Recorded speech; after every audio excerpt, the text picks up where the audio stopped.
Hello, how are you? Here I will help you sleep with a crime story that has happened with the sound of comfortable rain. Of course, don't forget to like, comment, and subscribe to this channel for the good of all of us. Let's get started. Story 1. In 2015, I was in Kuala Lumpur, Malaysia, working as a freelance supply chain auditor for a logistics company that handled precious metals. Most of my work was dull, tracking shipments, checking paperwork, and making sure security procedures were followed. But one particular job at a gold storage facility in Shah Alam changed my life. It was a humid September morning when I arrived at the warehouse for a routine audit. The facility stored hundreds of gold bars, each worth hundreds of thousands of dollars, awaiting export to banks across Southeast Asia. Security was tight, armed guards at every entrance, multiple CCTV feeds, and biometric locks. I remember thinking that nothing short of a military assault could breach it.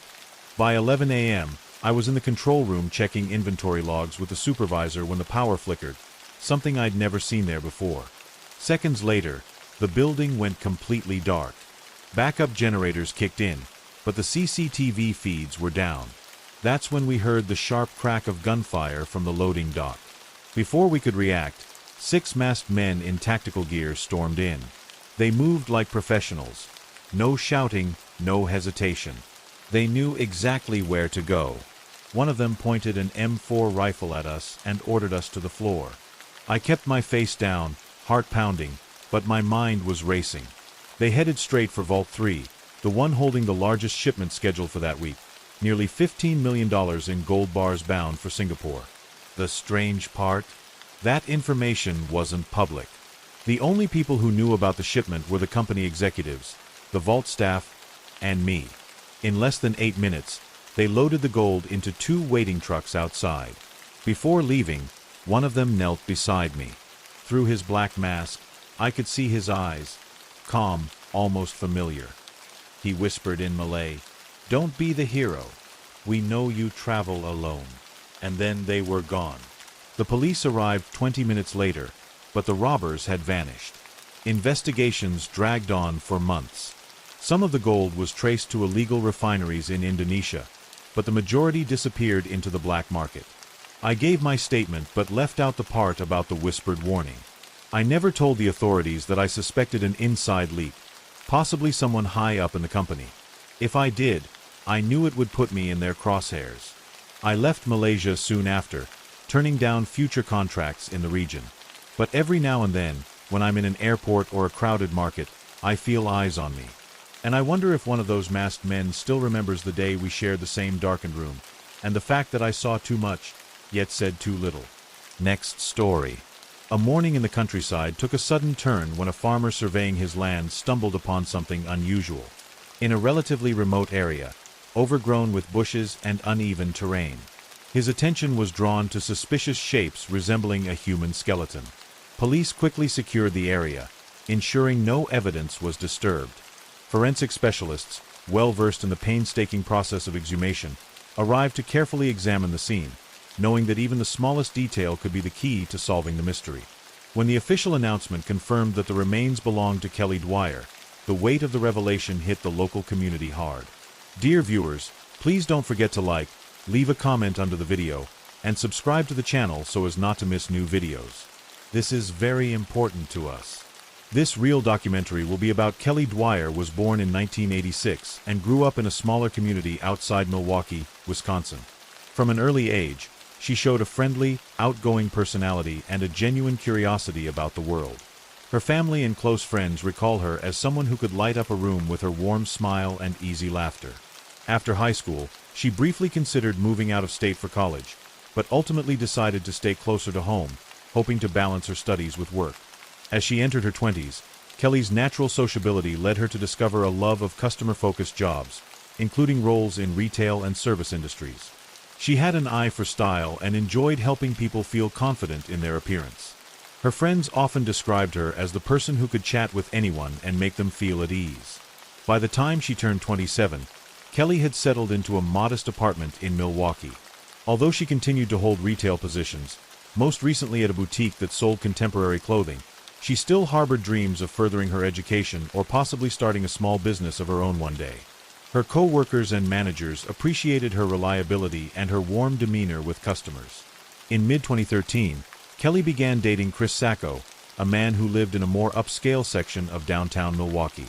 While little is known publicly about the early stage of their relationship, those who saw them together recall that Kelly seemed happy, enjoying the excitement of dating someone whose lifestyle was a bit faster-paced than her own. On October 5, 2013, Kelly finished her shift at the boutique.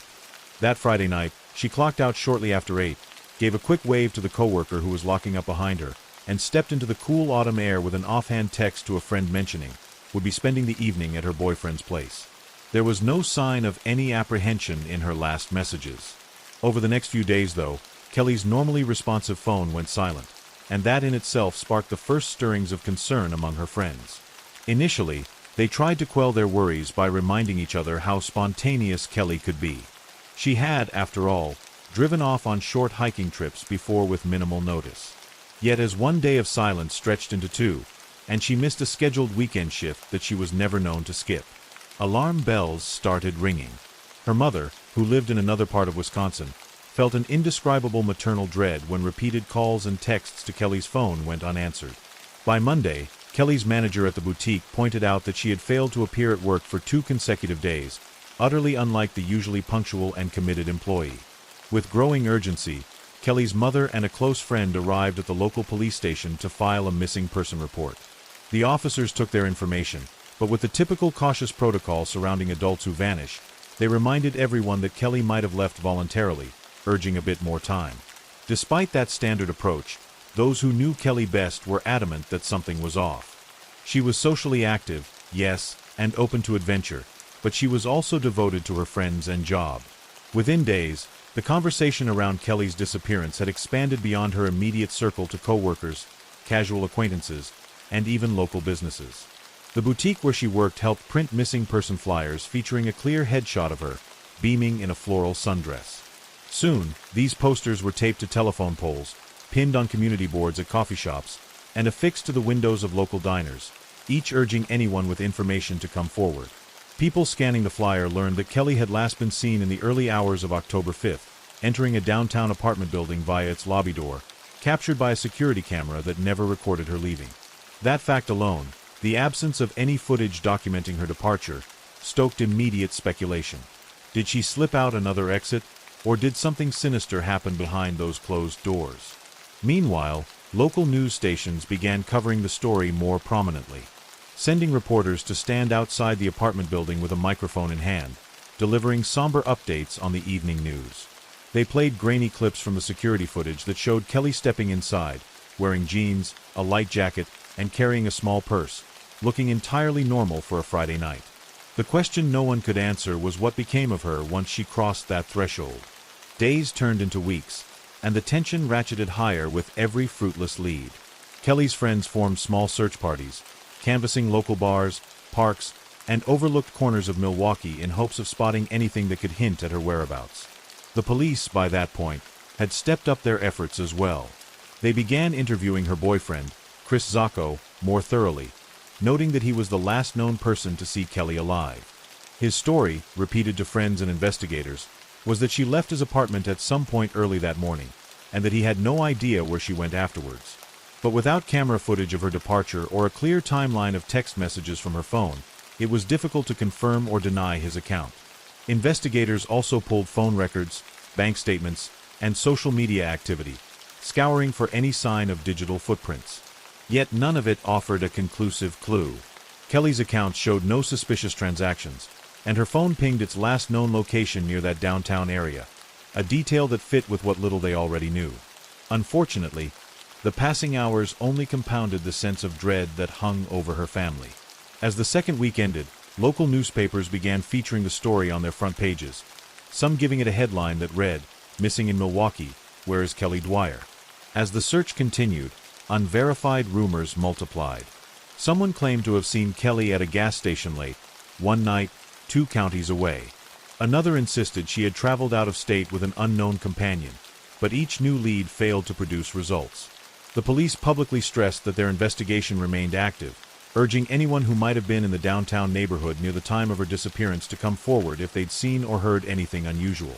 Despite the heightened attention, the case seemed stuck in place, generating almost as many questions as it did fear. Nonetheless, the neighborhood where Kelly's boyfriend lived remained a focal point of speculation. The building's management cooperated with the police, turning over whatever footage they had. But it offered no clear answers. Meanwhile, the city braced itself for a harsh winter, the temperature dropping as if mirroring the sense of despair. The unanswered question remained stark. How could a vibrant young woman known by so many just vanish without a trace in a place lined with surveillance cameras? The first task enforcement was to confirm that Kelly's vanishing was indeed out of character. However, this lack of clarity only made investigators more determined to probe deeper, convinced that the last person to see Kelly and the site where she was last known to be held vital answers. In the early stages of the investigation, officers interviewed Chris multiple times, making careful note of any inconsistencies or gaps in his story. He described a routine evening. Kelly arrived. They chatted. They might have ordered takeout. He couldn't recall exactly. And they watched some television before going to bed. According to Chris, nothing about Kelly's behavior raised alarm. She neither argued nor showed signs of distress. He claimed that after sleeping for a few hours, she indicated she was heading home. And that was the last time he saw her. The detectives took down his version of events, but simultaneously requested a warrant to search his apartment for any physical evidence. That could indicate whether Kelly had truly left on her own. At first, the search uncovered no obvious signs of a struggle, no bloodstains, no obvious disarray that might suggest violence.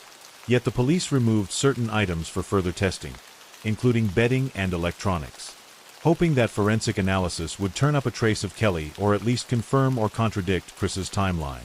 While these steps were routine for a missing person case involving potential foul play, the sense of uncertainty in Kelly's circle of loved ones blossomed into an acute dread. Each day she remained missing amplified the likelihood that she had met with harm. A few neighbors recalled hearing muffled voices or a door slamming late that night, but no one could definitively tie such noise to Kelly. And certainly no one had seen her leaving. The case grew more perplexing when it was revealed that the building had multiple cameras but still failed to document Kelly's exit. Investigators asked themselves if there might be a blind spot, a service entrance, or some mishap in the timestamps that caused them to miss footage. Despite combing through hours of recordings, they found no conclusive evidence that Kelly ever stepped beyond that lobby again. The tension grew sharper when, during a subsequent search of Chris's apartment triggered by what investigators coyly referred to as additional probable cause, police discovered something that took the investigation in a disturbing new direction: evidence of the presence of intimate videos on several electronic devices. Word of the discovery leaked before official charges were filed, stoking the public's fears that Chris might be capable of far darker acts than anyone had initially suspected. Once these allegations reached the media, Chris's name became inextricably tied to two horrifying ideas: a missing girlfriend and the possession of illegal sexual content. The city's conversation about Kelly's disappearance began to mix with revulsion at the possibility that Chris's private life concealed something far more twisted than a typical relationship gone wrong. Detectives had to balance these new revelations with the original goal of finding Kelly, or at least understanding what had happened to her. Although the pornography charges were separate, the very fact that Chris had concealed such material raised red flags about his credibility and moral compass. Investigators pored over his emails, browser history, and messaging apps, searching for mention of Kelly, potential communications with third parties that might reveal her whereabouts, or contradictory statements that could be used if the case ever went to trial, with law enforcement calling in acquaintances, co-workers, or anyone who had socialized with the couple, aiming to determine whether there had been any telling shift in Chris's behavior. Was he known to be controlling, prone to jealousy, or involved in risk-taking activities that could spiral into a more dangerous scenario? Some acquaintances mentioned that Chris had bragged about access to prohibited substances, which, though not uncommon in certain circles, offered a fresh angle. Suspicions intensified when, during yet another round of searches and interviews, the police confirmed Chris also faced potential drug charges, having discovered paraphernalia and quantities of illegal substances in his possession. Nevertheless, the prohibited substances charges were enough to keep him entangled in the legal system, and he soon found himself in custody, facing bail hearings that the prosecution argued should be stringent, given the severity of the offenses. The police quietly ramped up their more direct investigative work surrounding Kelly's last known hours. They scrutinized phone logs and location data to confirm whether Chris's device traveled anywhere unusual that night or in the days following. They sent out specialized teams to comb through areas he might have frequented, from remote fields and wooded patches outside the city to industrial areas closer to downtown, hoping to uncover any trace that might link him to her disappearance. Local news bulletins were flooded with calls from citizens who claimed to have leads, but most were dead ends. A person who thought they saw Kelly at a highway rest stop, or someone who believed they recognized her from a blurred photograph on social media. The police dutifully followed each tip only to return to the same unnerving silence. No confirmed sightings, no new evidence, and a tight-lipped suspect who blamed everything on either coincidence or an unfortunate series of misunderstandings. By the turn of the year, the district attorney's office had already filed multiple counts against Chris for the prohibited substances offenses. Behind the scenes, prosecutors conferred with detectives about the possibility of employing these charges as leverage, hoping to pressure Chris into revealing what he knew about Kelly's fate. However, any hopes that he might crack under legal pressure were dashed when he steadfastly maintained that he had zero involvement in her disappearance. His lawyers, likely realizing the significance of any statement regarding Kelly, advised him to remain silent on that subject. While Chris's court dates for the prohibited substances charges were scheduled, the Milwaukee Police Department pressed on, seeking to fill every hole in the timeline, recanvassing neighbors, rechecking parking garage footage, and making repeated appeals for fresh leads. In late spring of 2015, roughly a year and a half after Kelly Dwyer's disappearance, the Milwaukee community was jolted from a tense, sorrowful waiting game into a new wave of shock. When word broke those human remains had been discovered in a rural stretch of Jefferson County, about an hour's drive from the city, and that investigators were converging on the site in hopes of answering the grim question that had haunted everyone for so long. The details initially trickling out were guarded and incomplete. A property owner in a relatively remote expanse of farmland had stumbled upon what seemed to be skeletal remains, partially obscured by brush and uneven terrain. The land, dotted with patches of tall grass and scattered stands of trees, was not the sort of place one might casually pass through on a daily basis. So it felt heartbreaking to imagine how long those remains might have been there, lying undiscovered while Kelly's family and friends clung to a fading hope that she might somehow reappear alive. Law enforcement acted swiftly, cordoning off the area and dispatching forensic specialists who were well versed in the painstaking process of exhuming evidence from the outdoors. Aware that any minor detail, a stray fiber, a particular brand of duct tape, or a personal item, could illuminate the cause of death, or, at the very least, confirm the identity of the person who had been left there in such an unceremonious way. Though the authorities did not publicly confirm it right away, rumors spread almost instantly that this anonymous figure was, in fact, Kelly. For many who had followed her case since October 2013, there was an almost fatalistic sense that the timing, the location, and the condition of the remains made it unlikely to be anyone else. Nevertheless, the official identification required methodical comparison of dental records and, potentially, DNA samples. A process that demanded not only scientific precision, but also patience from a family desperate for answers. News crews descended on the scene, filming clusters of uniformed officers moving slowly across the property with handheld search equipment, expressionless and grim in the face of what they might find.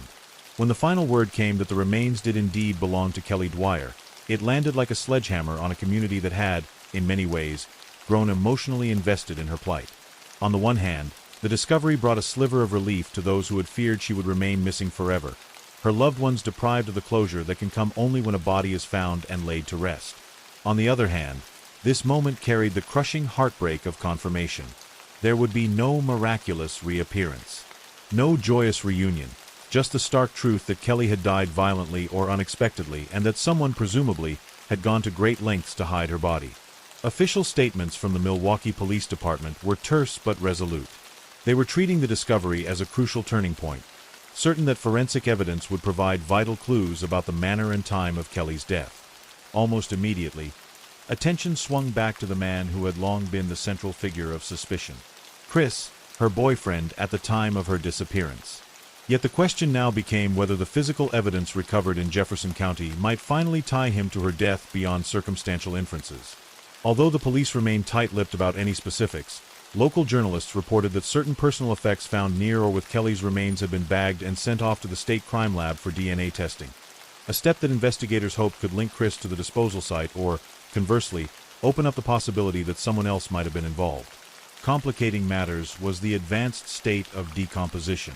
Kelly had been missing for over a year and a half, and the frigid Wisconsin winters and humid summers could wreak havoc on forensic details.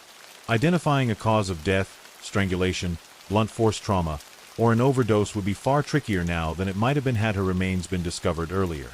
Nevertheless, the involvement of experienced forensic pathologists offered some optimism that certain critical markers might still exist, whether in the condition of her bones, residual tissue, or soil samples surrounding the site. With each passing day, more evidence trickled in, but official statements gave the public only vague updates. We continue to analyze new data, or we have reason to believe that additional parties may have information. People asked how someone might have transported her remains to such a secluded area, whether this suggested a level of premeditation or panic, and inevitably, whether there was a chance that someone else had a hand in the tragedy. Against this backdrop, Kelly's mother chose to speak publicly, flanked by friends holding photographs of Kelly in happier times. She expressed both profound grief and a determination to see justice served, insisting that her daughter's life would not be remembered solely for its tragic ending, but also for the warmth and kindness Kelly had shown in her 27 years. Mourners, some of whom had never even met Kelly, attended vigils to light candles in her memory. Meanwhile, the discovery of Kelly's remains granted the Milwaukee Police Department the impetus to ramp up pressure on Chris. Their logic was straightforward. If they could tie even the smallest physical artifact from the crime scene, like a fiber, a tire track, or a hair sample, to him, they would be far closer to building a homicide case rather than simply suspecting it. Simultaneously, prosecutors from the district attorney's office viewed the discovery as a chance to reopen dialogues about plea deals. Perhaps they theorized, if faced with the specter of a homicide charge, Chris might at last reveal critical information in exchange for some leniency on other charges. If that is, the evidence genuinely implicated him. Rumors circulated that Chris's legal team might argue that Kelly died accidentally due to drug use or some other misadventure, and that he panicked. Yet without forensic evidence pinpointing an overdose or a note in which Kelly acknowledged a plan to take dangerous substances, such a defense was speculative at best, and the public skepticism ran high. Many believed that if Kelly's death had been purely accidental, there would have been no need to hide her body in a remote rural area and remain silent for over a year. Nevertheless, these swirling theories only underscored the complexity investigators faced. In high-profile cases, the line between fact-finding and rumor-chasing can blur, and the Milwaukee PD had learned the hard way that incomplete public statements can lead to wild conjectures that muddy the truth rather than clarify it. During this time, the discovery site itself was a hive of activity, with forensic anthropologists painstakingly sifting through dirt and debris, photographing every angle, collecting samples for advanced laboratory analysis. This painstaking process took days, and even after the remains were removed, further sweeps of the surrounding terrain continued. Officers wanted to ensure they didn't miss something as seemingly trivial as a scrap of clothing or a piece of jewelry that could hold enormous significance in a courtroom. Locals living near the property reported seeing police cars parked by the side of the road for weeks, and more than a few admitted that the entire ordeal had rattled them. The emotional toll of that decision was incalculable. For months, the family had walked a razor's edge between hope and despair. But the final confirmation of Kelly's identity from dental records forced an acceptance they had tried to stave off. Quietly in the background, detectives kept pursuing every angle, aware that the window for new leads might be short. Though they withheld specifics, authorities hinted that they had gathered promising leads from the scene. Milwaukee braced for the next phase, a phase that would, everyone hoped, involve real accountability for the person or persons responsible for her death and disposal. After so many false starts, unconfirmed rumors, and heartbreaking dead ends, the city held its breath, knowing that the final resolution might be as brutal as everything that had come before, and yet still necessary if Kelly's family and friends were to find any sense of peace in the midst of an unthinkable tragedy. In the months that followed, the prosecution's case centered on the idea that Chris had both motive and opportunity to harm Kelly. They asserted that she died in his downtown apartment after a night of prohibited substances use, a scenario that, according to their theory, turned deadly due to either an overdose he failed to report or an act of violence that Chris attempted to conceal. They further argued that even if she had died by accidental means, Chris's actions in hiding her body in a remote rural location demonstrated consciousness of guilt and a desperate need to evade the consequences. Before formal charges could be filed, however, the district attorney's office demanded rigorous review of every piece of evidence that might stand up in court. Phone records plotting Chris's location at suspicious hours, his own inconsistent statements about the time Kelly supposedly left his apartment, and any forensic links, such as fibers from her clothing or traces of her DNA, that might have been transferred into his vehicle. Working alongside detectives, the DA scoured hours of police interviews for even the smallest contradiction in Chris's version of events, believing that a pattern of falsehoods could be as damning as any direct piece of physical evidence. The pre-trial hearings provided a glimpse of the evidence prosecutors hoped would convince a jury that Chris was responsible for Kelly's death. Much of it hinged on the damning digital trail. Location data showed Chris's phone leaving the city in the hours after Kelly was last seen, traveling in a direction consistent with Jefferson County, albeit with some gaps that suggested his device might have been turned off or otherwise out of service range. Zacco claimed he drove 160 miles round-trip to buy a half-pound block of cheese for his girlfriend's parents. But investigators say he did it so he could finally dispose of Kelly's body somewhere in rural Wisconsin. Prosecutors also hinted at communications, text messages, or internet searches that they claimed betrayed a man either planning or covering up a fatal incident. The court's initial proceedings saw Chris's defense attorney objecting to the admission of certain materials, branding them as speculative or obtained without proper warrants. The defense posture was clear from the outset. They would accept no blame for Kelly's death unless the prosecution could prove beyond a reasonable doubt that Chris himself had caused her harm. They contended that her prohibited substances use was more extensive than her friends believed, implying that she could have overdosed at his apartment and that he panicked, hiding her body rather than calling for help. A callous act, they admitted, but not necessarily first-degree reckless homicide. This line of argument forced the prosecution to walk a narrow path. On one side, they could not dismiss the possibility of an overdose outright, since forensic experts, owing to the decomposition of Kelly's remains, could not categorically identify the exact cause of death as strangulation, blunt force trauma, or anything else specific. On the other side, the behavior Chris exhibited afterward, allegedly transporting Kelly's body, discarding personal items and lying to police constituted, in their view, a strong sign of guilt. Observers of the court proceedings noted that Chris often appeared subdued, occasionally glancing at Kelly's mother, but otherwise showing little emotion. The courtroom opening statements revealed the prosecution's central narrative. Chris and Kelly had been using prohibited substances, an activity he commonly engaged in and sometimes pressured her to join, and that under the influence of these substances, she lost consciousness. Rather than seek medical help, allegedly delayed any response, either because he feared police involvement in his prohibited substances dealings, or because there was a violent confrontation between them.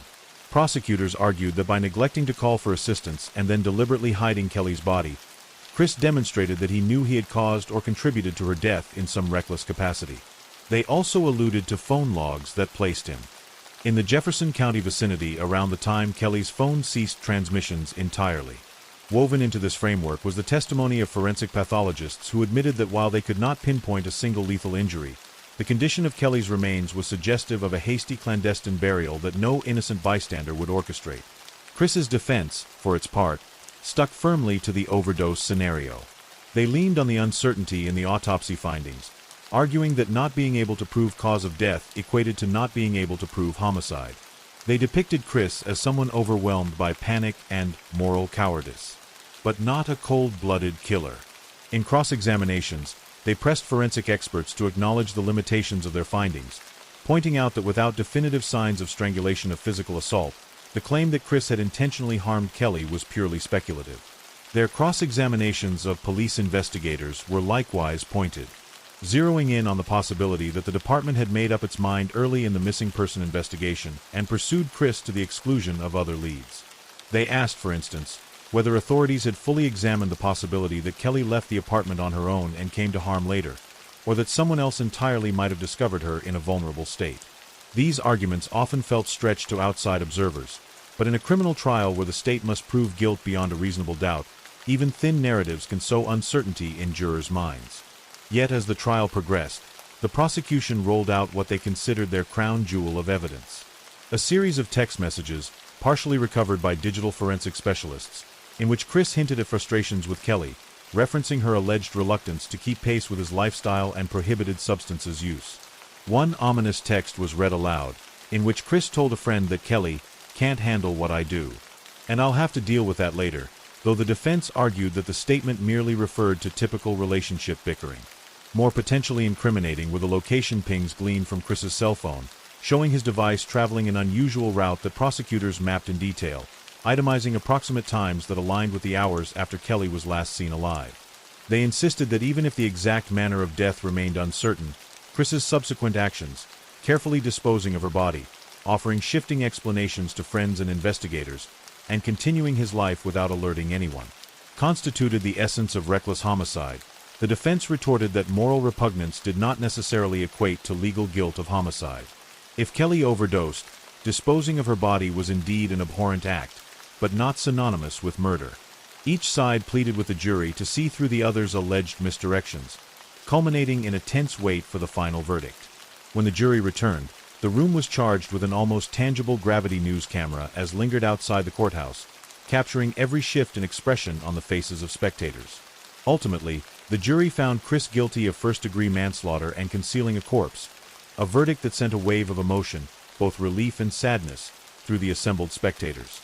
Kelly's mother openly wept, clutching a small pendant containing her daughter's photograph. The defense team, by contrast, quietly announced their intention to appeal on the grounds that the forensic evidence was inconclusive and that prejudicial references to Chris's other charges tainted the jury's perception. Nonetheless, the immediate reality stood. Chris faced a substantial prison term. During the sentencing phase, prosecutors painted a picture of a manipulative individual who not only caused or allowed Kelly's death, but also attempted to erase any record of her existence afterward. Chris's attorneys sought leniency, arguing that while his decisions had been wrong-headed, they were the byproduct of addiction and panic rather than a deliberate intent to kill. The presiding judge, however, made it clear that dumping someone's body in a remote field without alerting authorities, especially someone with whom one was ostensibly in a caring relationship, required a measure of accountability commensurate with the gravity of the loss. In the end, in December 2018, Chris Sacco was sentenced to 31 years in prison for the murder of Kelly Dwyer. Story 2. In the shadowed alleys of European football, the year 1988 stood not merely as a celebration of athleticism and competition, but as a reminder of how corruption could fester beneath even the most revered institutions. That summer, while fans across the continent were still buzzing from the electrifying performances of the Euro 1988 tournament hosted by West Germany, the sport's underbelly began to show its rot. The city of Milan, Italy, home to two of the world's most prestigious football clubs, AC Milan and Internazionale, suddenly found itself at the epicenter of an unfolding scandal that threatened to stain not just Italian football, but the integrity of the sport itself. At the heart of this maelstrom was an unlikely source, a whistleblower named Giulio Ferretti, a mid-level accountant working for a sports marketing firm with direct ties to both Serie A clubs and broadcasting companies. Ferretti had stumbled upon a cache of financial records, hidden under vague ledger names and forged invoices, pointing to illicit payments made to referees, league officials, and even rival club executives. Ferretti's initial decision to expose the documents was not driven by noble ideals. Rather, it was sparked by a personal vendetta after his employer denied him a promotion he believed he deserved. In late May of 1988, he leaked a portion of the records to a local tabloid, Illinois Notiziario del Calcio, expecting only minor disruption. Instead, the documents ignited a media firestorm. Reporters pounced on the story, and within days the Italian Football Federation, FIGC, was forced to launch an internal investigation. As the inquiry expanded, it became clear that what had begun as rumors of biased refereeing had deeper, more sinister roots. Match fixing, it turned out, was not an anomaly but a systemic issue. Referees were being offered lavish gifts, Rolex watches, vacations to the French Riviera, envelopes thick with cash, in exchange for favorable decisions on the pitch. Ferretti's records identified a network of intermediaries, shadowy figures who operated outside the official structures of football but held remarkable sway over outcomes. Among the most damning revelations was the alleged collusion between AC Milan executives and specific Serie A referees during the 1987 to 1988 season. Several matches, most notably a controversial 2-1 victory over Napoli, their closest rival for the title, were flagged as suspicious due to inexplicable refereeing decisions, disallowed goals, overlooked fouls, and dubious penalties. The records included transcripts of wiretapped phone calls, later authenticated by Milan's anti-corruption unit, in which club officials discussed ensuring proper guidance in upcoming matches. The term, investigators noted, was a euphemism for bribery. Equally shocking was the implication of broadcasters. According to Ferretti's documents, television networks with lucrative Syriac contracts had an interest in boosting viewership numbers and ratings, which they could more reliably achieve if certain popular clubs succeeded. These networks, in cooperation with marketing firms, allegedly funneled payments to officials who could manipulate results to maintain high drama in the title race. As public outrage swelled, the FIGC scrambled to control the damage. High-profile arrests began in June, and several referees were suspended indefinitely. Investigators raided the offices of AC Milan and their marketing partners, seizing computers and ledgers. The scandal reached a fever pitch when Franco Carraro, then president of the FIGC, resigned amid accusations that he had known of the corruption and failed to act. The Italian government, under pressure from both the public and international football bodies, initiated a parliamentary inquiry. The scandal also drew the attention of UEFA, who warned of possible sanctions if Italian football could not restore its credibility. Meanwhile, Ferretti, once a faceless accountant, became a national figure. Though he was placed under protective custody due to threats against his life, his interviews with investigative journalists were broadcast widely, casting him as both hero and opportunist. Yet, as with many such scandals, the trail of justice was uneven. While some referees and lower-level officials were convicted, many of the most powerful figures, club executives, media tycoons, and wealthy intermediaries escaped with minimal punishment. AC Milan, despite the cloud of suspicion, retained their Serie A title. An appeal citing lack of conclusive evidence allowed several implicated players and officials to return to their positions within a year. Critics lambasted the FIG's leniency, accusing the organization of prioritizing the image of Italian football over genuine accountability. International media, especially in England and France, derided the Italian league as a theater of dishonor, and sponsors began withdrawing support. Though the scandal did not bring Serie A to its knees, it forever altered the public's perception of the league. The ripple effects of the 1988 scandal extended beyond the immediate fallout. In the years that followed, clubs across Europe began revisiting their internal compliance protocols, fearing similar exposure. The Ferretti affair, as it came to be known, prompted UEFA to revise its own governance policies, leading to the formation of an independent ethics and integrity unit by the early 1990s. In Italy, new laws were enacted to define and criminalize sports-related bribery and match manipulation more clearly. However, while the legislative changes appeared promising on paper, enforcement remained inconsistent, plagued by bureaucracy and political interference. The footballing world had learned, perhaps too late, that transparency was not just a virtue but a necessity. Giulio Ferretti's post-scandal life was a curious mix of notoriety and anonymity. Though briefly courted by media outlets and advocacy groups, he largely retreated from the spotlight after 1989. Rumors persisted that he had been paid off by one of the implicated parties to remain silent, though no evidence ever surfaced. He moved to a small coastal town in southern Italy under a new identity. His legacy cemented in headlines, but faded from day-to-day discourse. To some, he was a symbol of moral reckoning; to others, merely a disgruntled employee who brought chaos for personal gain. Regardless of motive, his actions laid bare a system in desperate need of reform. What makes the 1988 scandal particularly haunting is its prescience. Many of the mechanisms exposed, referee manipulation, broadcast collusion, financial doping, would echo in future scandals from the Calciopoli affair of 2006 to various FIFA corruption investigations. The Ferretti affair, in hindsight, was not an anomaly but a harbinger. It revealed how football's expanding commercial interests created fertile ground for exploitation. Where millions of dollars hinge on a single result, the temptation to sway outcomes becomes not just possible but predictable.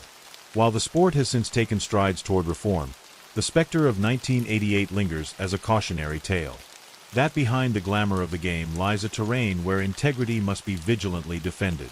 To this day, no official monument commemorates the scandal.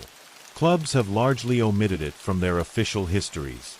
Yet among journalists, investigators, and those who cherish the purity of sport, 1988 remains a watershed moment. A year when the beautiful game looked into the mirror and found its reflection stained. Whether or not it learned from that image remains, as ever, an open question. By early 1989, the dust had begun to settle. But the scars left behind by the scandal continued to fester in unexpected ways. Smaller clubs in Serie B and Serie C, long overshadowed by the glamorous giants of Milan, Rome and Turin, began pushing for greater representation and oversight within the FIGC. They argued, with mounting evidence, that the imbalance of power not only bred corruption, but made their survival dependent on an unfair system rigged in favor of the elite. An underground coalition of lower league clubs and reform-minded officials called Il Fronte Pulito, the Clean Front, emerged calling for sweeping democratization of Italian football governance. Their proposals included term limits for federation officials, independent audits, and a rotating referee oversight board. While the movement gained traction among fans and journalists, it was met with fierce resistance from entrenched interests who viewed it as a threat to their long-standing privileges. Meanwhile, behind closed doors, international ramifications began to take shape. Investigators discovered that the network of bribery and manipulation stretched beyond Italy. A handful of European referees and club executives had received funds from the same marketing firms tied to Ferretti's leak. The name of one club in particular, a rising Dutch powerhouse, surfaced in several of the seized documents. UEFA quietly launched its own investigation, fearful that publicizing another scandal so soon would severely damage public trust. The 1990 World Cup, scheduled to take place in Italy, loomed large on the horizon. Government officials and FIFA executives became increasingly anxious that continued revelations could taint the tournament's reputation and, by extension, the image of global football. In a particularly damning episode, a senior executive from the marketing firm at the center of the scandal was found dead in his Milan apartment in March 1989. Officially ruled a suicide, the man, Enrico De Sanctis, had left no note, and investigators noted signs of a struggle. Ferretti, who had briefly worked under De Sanctis, hinted in one of his last public interviews that the executive knew too much and had started to talk. Conspiracy theories flourished. Tabloids speculated about the involvement of organized crime syndicates, particularly the 'Ndrangheta, who were rumored to have laundered money through fake sponsorship deals and stadium construction contracts. While no direct evidence ever emerged linking the mafia to the scandal, the possibility alone darkened the sport's reputation further. The Italian press, relentless in its coverage, began to turn its attention toward FIFA and UEFA, questioning how much the governing bodies had known and whether their inaction amounted to complicity. Calls for the resignation of several high-ranking UEFA officials were echoed in the editorial pages of La Repubblica and Le Monde. A few brave insiders leaked internal memos, showing that UEFA had received whistleblower warnings as early as 1986, but had dismissed them as unfounded. Public confidence in football's guardians reached a historic low, and boycotts of matches, particularly by youth clubs and fan organizations, surged in northern Italy. Television ratings dipped, and stadium attendance plummeted. The emotional connection between fans and their beloved sport had been wounded in a way that no amount of PR could quickly heal. Despite the chaos, or perhaps because of it, reforms slowly began to materialize. By the early 1990s, under mounting pressure from both domestic fan coalitions and international observers, the FIGC enacted a raft of structural reforms.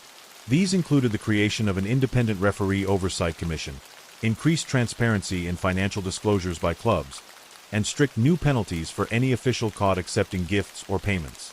A whistleblower protection law, informally referred to as the Ferretti Clause, was passed by the Italian Parliament in 1991, offering both anonymity and financial compensation to individuals exposing corruption in sport. These measures, while imperfect, represented the most significant attempt at cleaning up Italian football in a generation. For Ferretti, however, redemption never came. Though credited with triggering one of the sport's most consequential reckonings, he remained a pariah in many circles. Former colleagues accused him of betrayal, and die-hard supporters of the implicated clubs labeled him a saboteur. The media, once enamored, moved on to newer scandals and younger whistleblowers. In 1993, Ferretti was briefly detained under suspicion of tax evasion, though the charges were later dropped. That same year, he left Italy altogether, reportedly relocating to Argentina. Some say he changed his name again and took up farming. Others believe he continued working covertly with international sports oversight bodies. The truth, like much of the scandal itself, remains obscured by rumor and fading memory. The legacy of the 1988 scandal is not written in the silverware of championships or the archives of club museums. It is etched instead in the hardened skepticism of fans, the procedural footnotes of regulatory bodies, and the quiet caution of honest men who dared to dream of a pure game. Though Italian football regained much of its luster by the mid-1990s, With clubs once again dominating European competitions, the stain of what transpired during that fateful year never fully vanished. In whispered conversations among insiders and in the hushed tones of veteran sports journalists, the phrase pre-Ferretti era is still used to mark a time when corruption was not just a shadow, but a structural element of the game. In retrospect, the Ferretti affair exposed not only the vulnerability of a beloved sport to manipulation, but also the complacency of those entrusted with its care. It illustrated how loyalty, once corrupted by money and power, could be weaponized against the very institutions it was meant to uphold. More than 3 decades later, the cautionary echoes of 1988 continue to reverberate, reminding us that the price of beauty, even in the beautiful game, is eternal vigilance. Let's jump to next story.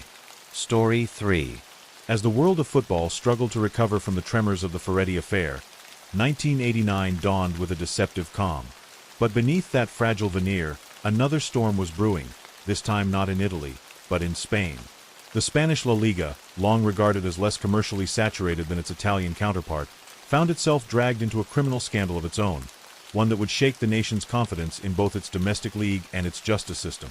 The epicenter of this new controversy was none other than Real Zaragoza, a club with a proud regional heritage and a reputation for passionate football and loyal supporters. The scandal came to light when a young investigative journalist named Paloma Aranda, working for Diario del Sol, received an anonymous tip implicating the club in an elaborate match-fixing and betting conspiracy that stretched across several seasons. What began as whispers in the dark corridors of regional media quickly turned into a full-blown national inquest, as evidence emerged suggesting that Real Zaragoza had engaged in a systematic campaign to influence outcomes in La Liga matches between 1986 and 1989. The evidence came in the form of ledger books, intercepted faxes, and ultimately confessions, some coerced, others given voluntarily. Key among the accused was club president Andrés Villanueva, a charismatic businessman with political connections and an ambitious vision for raising Zaragoza's international profile.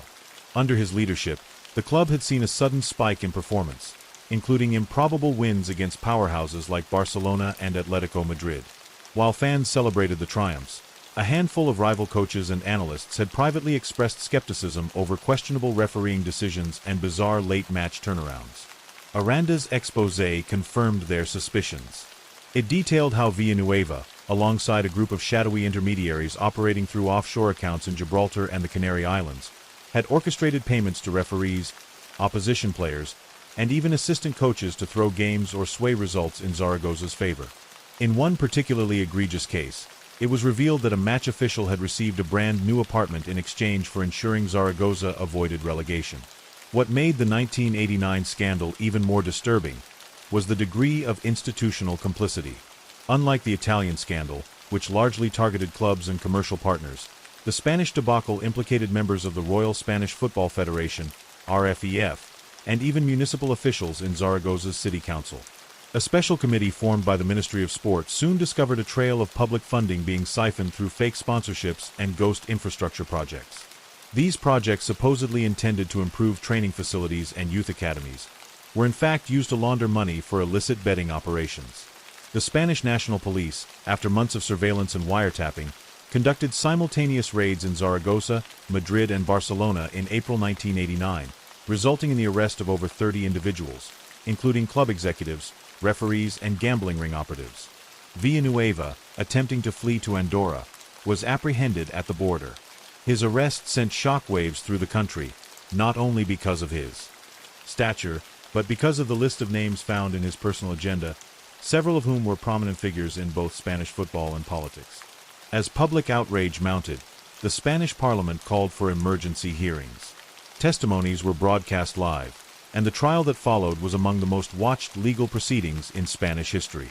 Paloma Aranda, initially derided by conservative outlets for sensationalism, became a national figure, a symbol of journalism's power to expose entrenched corruption.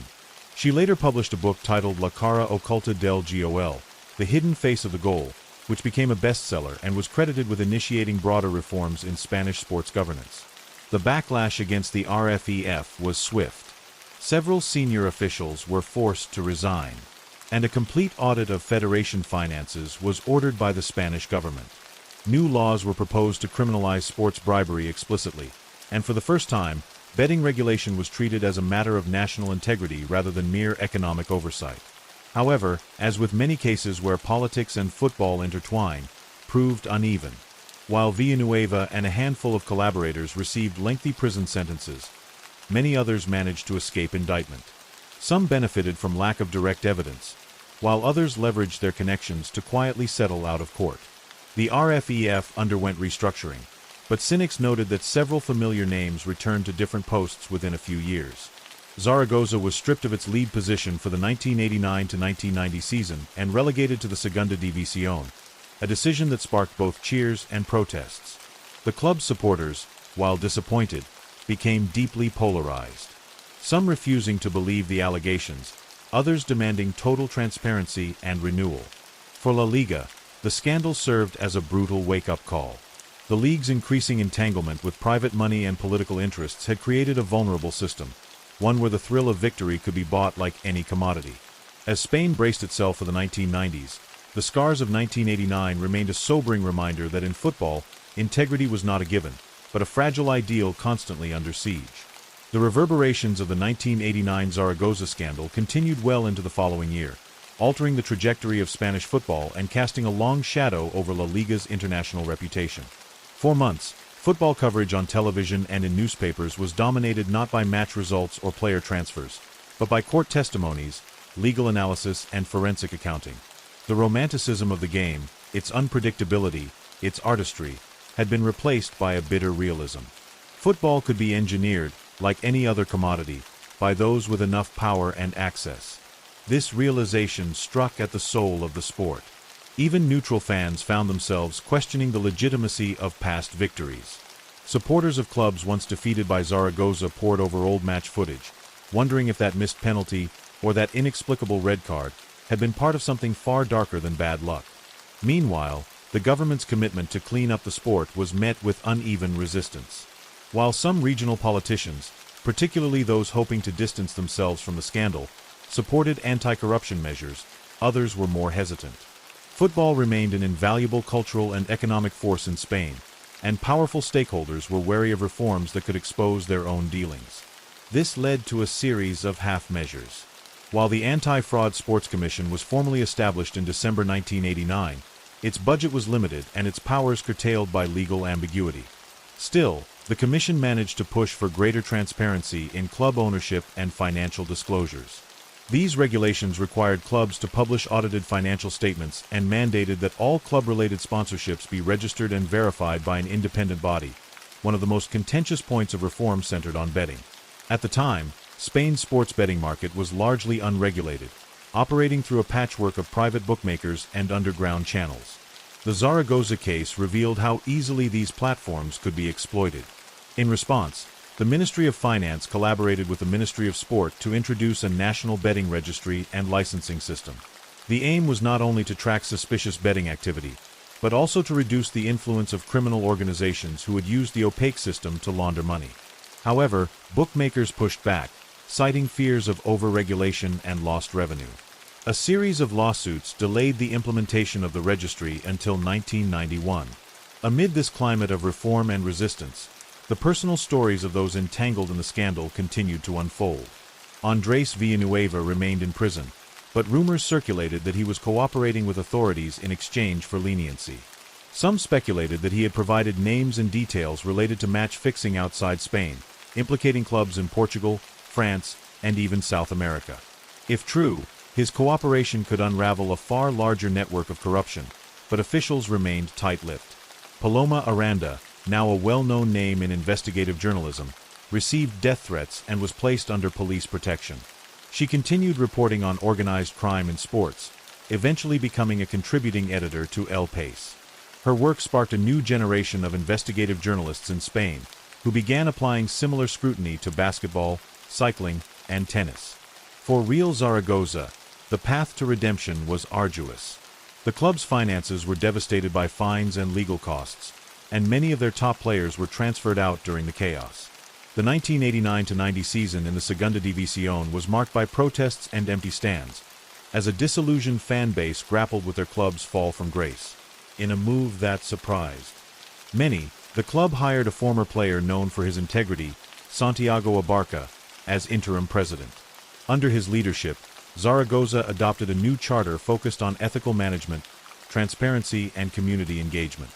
Youth programs were restructured to include ethics and anti-corruption seminars. Slowly, painfully, the club began to rebuild not just its performance, but its relationship with fans. By the close of 1990, the scandal's impact could still be felt across Spanish football. Clubs tightened their internal controls, federation officials faced higher levels of scrutiny, and fans became more skeptical of decisions made both on and off the pitch. Perhaps the most profound legacy was psychological. A loss of innocence that couldn't be reversed. Football, once seen as a sacred escape from life's troubles, had been revealed to be as vulnerable to corruption as any other institution. And yet, within that loss came the opportunity for rebirth. The events of 1989 did not kill Spanish football, they reshaped it. By forcing a reckoning, the scandal made room for new voices, new rules, and a new generation that demanded something better. Whether that transformation would endure was a question that only time could answer. The political shockwaves from the 1989 Zaragoza scandal did not remain confined to the football pitch or the courtrooms. By early 1990, questions began circulating about the broader entanglement between sports institutions and local governments. A parliamentary inquiry revealed that the Zaragoza City Council, as well as municipal administrations in other football-obsessed cities, had quietly approved public subsidies for club-linked initiatives without proper oversight. These initiatives, ranging from stadium renovations to community outreach programs, often turned out to be financial vehicles for laundering match-fixing funds or facilitating bribes. The scope of misuse was staggering. Over 120 million pesetas were unaccounted for in Zaragoza's annual sports development budget between 1987 and 1989. The exposure of this corruption dealt a severe blow to public trust not only in football, but in democratic institutions themselves, especially in the fledgling years of Spain's post-Franco political transformation. As investigations deepened, new figures emerged from the shadows. Chief among them was Mateo Boras, a once obscure accountant who had managed Zaragoza's sponsorship transactions. Boras, perhaps inspired by Giulio Ferretti's infamous whistleblowing in Italy the previous year, agreed to testify under immunity. His deposition stretched over 15 hours and implicated over 50 individuals, including representatives from rival clubs, corporate executives, and at least 2 officials from the Spanish Olympic Committee. Boras described in chilling detail how result engineering had become standard operating procedure among mid-table clubs desperate for a piece of the lucrative European competition revenue. According to him, Zaragoza was merely the most aggressive, not the only offender. His claims triggered parallel investigations into clubs like Sevilla, Valladolid, and even Valencia, further expanding the scandal's reach. Public sentiment teetered between outrage and exhaustion. For many fans, the idea that corruption had become endemic was a painful betrayal. Protests erupted outside our FEF headquarters in Madrid, with banners reading El Fútbol y es del pueblo, no de los ladrones. Football belongs to the people, not to thieves. In Barcelona, supporters groups from rival teams united in a rare show of solidarity, demanding independent oversight of the league. In response, a coalition of former players, referees, and civic leaders launched a grassroots reform movement called Vuelta al Juego Limpio, Return to Fair Play, advocating for a completely restructured federation model. Their manifesto, published in February 1990, called for the introduction of an independent ethics tribunal, a rotation-based refereeing system, and full disclosure of club financing, including offshore accounts. The scandal also sparked changes in Spain's approach to sports journalism. What had once been a field dominated by celebratory match coverage and player gossip was suddenly flooded with investigative pieces, financial audits, and exposés on the ties between politics, media, and football.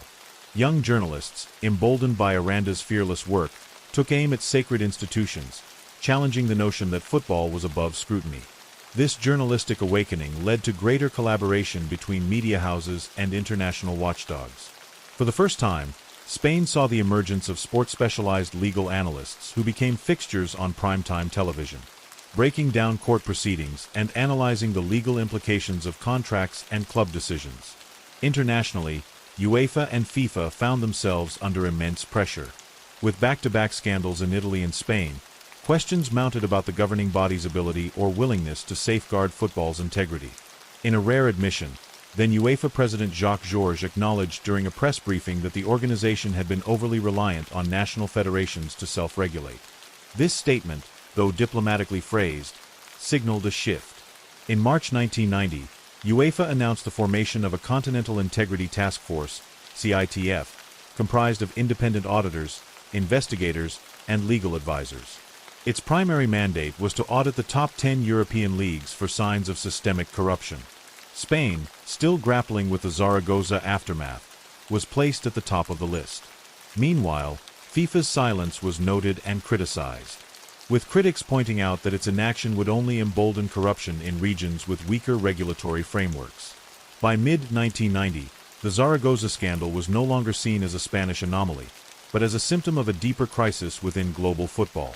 The sport's massive growth in television rights, sponsorship deals, and international tournaments had brought in enormous revenues, but also invited opportunists. Where regulation lagged behind innovation, exploitation filled the gap. The case of Real Zaragoza, like that of AC Milan the year prior, underscored the urgent need for governance reform at every level. Though prosecutions continued and some financial restitution was achieved, the question remained whether true change was possible in a system where power and money so often eclipsed ethics and fairness. The reckoning of 1989 was far from over.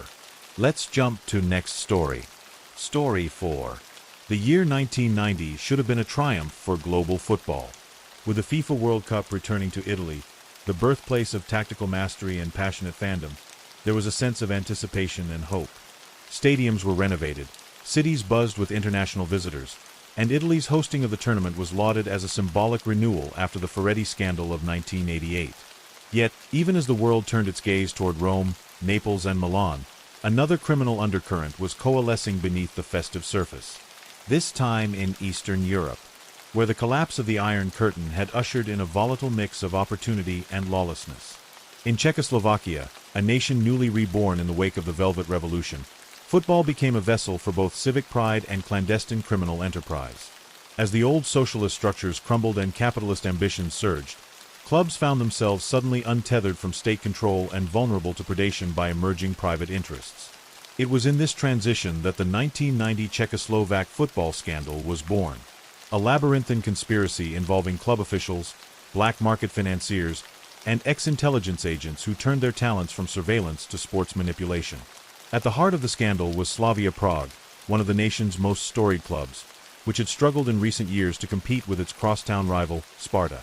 As the government withdrew subsidies and privatization loomed, Slavia's leadership turned to a newly formed investment group known as Orbisport, a shadowy consortium led by businessman-turned-power broker Ivan Krau. Krau, a former arms trader with ties to both Western financiers and ex-KGB operatives, presented himself as a savior for Czech football. He pledged to inject capital into clubs, modernize stadiums, and established broadcasting deals that would position the Czechoslovak First League as a legitimate competitor to Western Europe's elite leagues. In truth, Orbisport's motives were far murkier. It soon emerged that their real interest lay not in the sport, but in the betting markets that had exploded across Eastern Europe following deregulation. Through a complex network of shell companies based in Bratislava, Budapest, and Vienna, Orbisport laundered millions of crowns via fixed matches, often in collusion with local betting syndicates that had sprung up in the legal vacuum of post-communist transition. Matches involving Slavia Prague, Bohemians 1905, and even regional sides like FC Vic were rigged through bribes to referees and players, often facilitated by former state security agents now acting as fixers. In one documented case, a goalkeeper was threatened with exposure of his past collaboration with the STB, Czechoslovakia's former secret police, unless he allowed 3 goals in a crucial fixture. When the manipulated results aligned perfectly with massive bets placed in Austria and Hungary, suspicion mounted. But in a nation still adjusting to democratic norms, accountability was elusive. The scandal might have remained buried were it not for the actions of Radek Novak, a former Slavia youth player who had become a low-level administrator within the club's logistics department. Novak, whose father had been a political prisoner during the communist regime, was appalled by what he saw as the desecration of a national institution. In early October 1990, he secretly recorded conversations between club executives and intermediaries discussing payments, threats, and arrangements for upcoming rigged matches. Fearing reprisal, Novak fled to Austria and delivered the tapes to their standard, a Viennese newspaper known for its investigative work. The story broke on October 28, coinciding with the anniversary of Czechoslovakia's first declaration of independence in 1918. The symbolism was lost on no one. A nation once again faced with the question of how to preserve its integrity amidst chaos. Public reaction was swift and visceral. While many had suspected corruption in the newly commercialized league, the tapes confirmed their worst fears. Demonstrations erupted outside Slavia Prague Stadium, with fans burning effigies of Král and demanding the club's nationalization. Prime Minister Marian Kalfa, already struggling to contain the economic anxieties of post-revolution society, announced the creation of a special commission for sports integrity, composed of legal experts, former athletes and representatives from the Ministry of the Interior. The commission's initial findings were damning. Not only had Orbisport manipulated at least 9 matches in the 1989-1990 season, but the group had also funneled proceeds into offshore accounts linked to known criminal organizations in Switzerland and Liechtenstein. Internationally, the scandal caught the attention of UEFA, which had been preparing to expand its competitions to include more Eastern European clubs. Slavia Prague had recently applied to participate in the UEFA Cup, and their potential suspension forced the governing body to confront the perils of football globalization. A UEFA delegation visited Prague in December 1990 and met with the Commission, demanding sweeping reforms if Czech clubs were to remain eligible for continental competition. In private, UEFA officials expressed concern that the chaos in Czechoslovakia might reflect deeper vulnerabilities in post-communist Europe, where football infrastructure had grown faster than legal safeguards. Western media outlets like The Guardian and L'Equipe published extensive reports on the affair, drawing parallels to scandals in Italy and Spain, and warning that unless football governance evolved, the sport's integrity would remain at risk in emerging markets. Despite the enormity of the revelations, criminal prosecutions proved difficult. The Czech judiciary, still staffed in part by judges appointed during the socialist era, lacked the mechanisms and precedent to address white-collar sports crime. Ivan Král, though indicted, fled the country and was last seen boarding a flight to Dubai under a false identity. His associates dispersed, and while some low-level functionaries were arrested, the true masterminds remained at large. Slavia Prague was temporarily suspended from league play, and their financial collapse seemed imminent until a new ownership group, backed by a coalition of Czech industrialists and reform-minded politicians, took control in early 1991. They promised a new era of transparency, but the damage had been done. A generation of fans had watched their heroes fall, not from athletic failure, but from moral collapse. The 1990 Czechoslovak football scandal thus became more than a story of sport. It was a case study in the fragility of institutions during times of societal transformation. It illustrated how quickly noble ideals could be subverted by opportunism, and how the beautiful game, without protection, could become a vessel for corruption. As Europe prepared for the 1990s, a decade of integration and upheaval, the lessons from Prague echoed far beyond the pitch. They warned of a new era in football, one where money, power, and crime moved in synchrony, often faster than the laws meant to stop them. As investigations into the Orbisport scandal widened in early 1991, the focus began to shift from Czechoslovakia's domestic league to the wider web of international financial channels that enabled such systemic manipulation. With the tapes provided by Radek Novak now circulating among intelligence agencies and financial auditors, connections were established between shell companies in Vienna and Zurich and an emerging class of Eastern European oligarchs.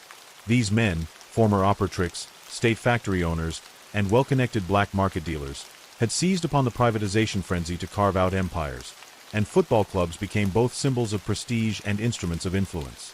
Nowhere was this clearer than in the abrupt rise of regional clubs like FC Kasiuksa, which overnight began to attract international sponsors, foreign coaches, and suspiciously favorable match outcomes. UEFA's Continental Integrity Task Force, CITF, formed after the Spanish and Italian scandals of the late 1980s, turned its full attention to Czechoslovakia, launching forensic audits on bank accounts, ticketing revenue, and referee assignments across the league. The SIT's findings were staggering. More than 80 matches between 1988 and 1990 showed patterns of irregular betting and improbable results, often involving last-minute goals, red cards, or penalty decisions statistically off the norm. Moreover, betting houses in Austria and Germany, countries with newly deregulated markets, showed mirrored spikes in high-stakes wagers corresponding precisely with the suspected fixed gains. The betting profits were laundered through luxury goods, cars, jewelry, property, purchased through front businesses in the Czech border towns. In one bizarre incident, investigators discovered a private villa in Brno stocked with nearly 24 brand new Peugeot sedans, all registered under fictitious identities, each tied back to matchday profit. Public faith in the sport reached a dangerous low. Football, once a source of unity and a fractured national identity, was now perceived as irreparably compromised. Families boycotted matches, youth enrollment in football academies dropped by over 40%, and television networks began pulling back on broadcasting deals. The Czech national team, which had just qualified for Euro 1992, was booed during friendly matches at home, with banners reading, "Honor, no pride, no team." Veteran players, disgusted by the revelations, announced premature retirements, and referees across the league began resigning en masse, fearful of retaliation or implication. Even grassroots clubs, previously untouched by scandal, began collapsing under the weight of public suspicion and dried-up funding. Football, it seemed, had become a toxic brand.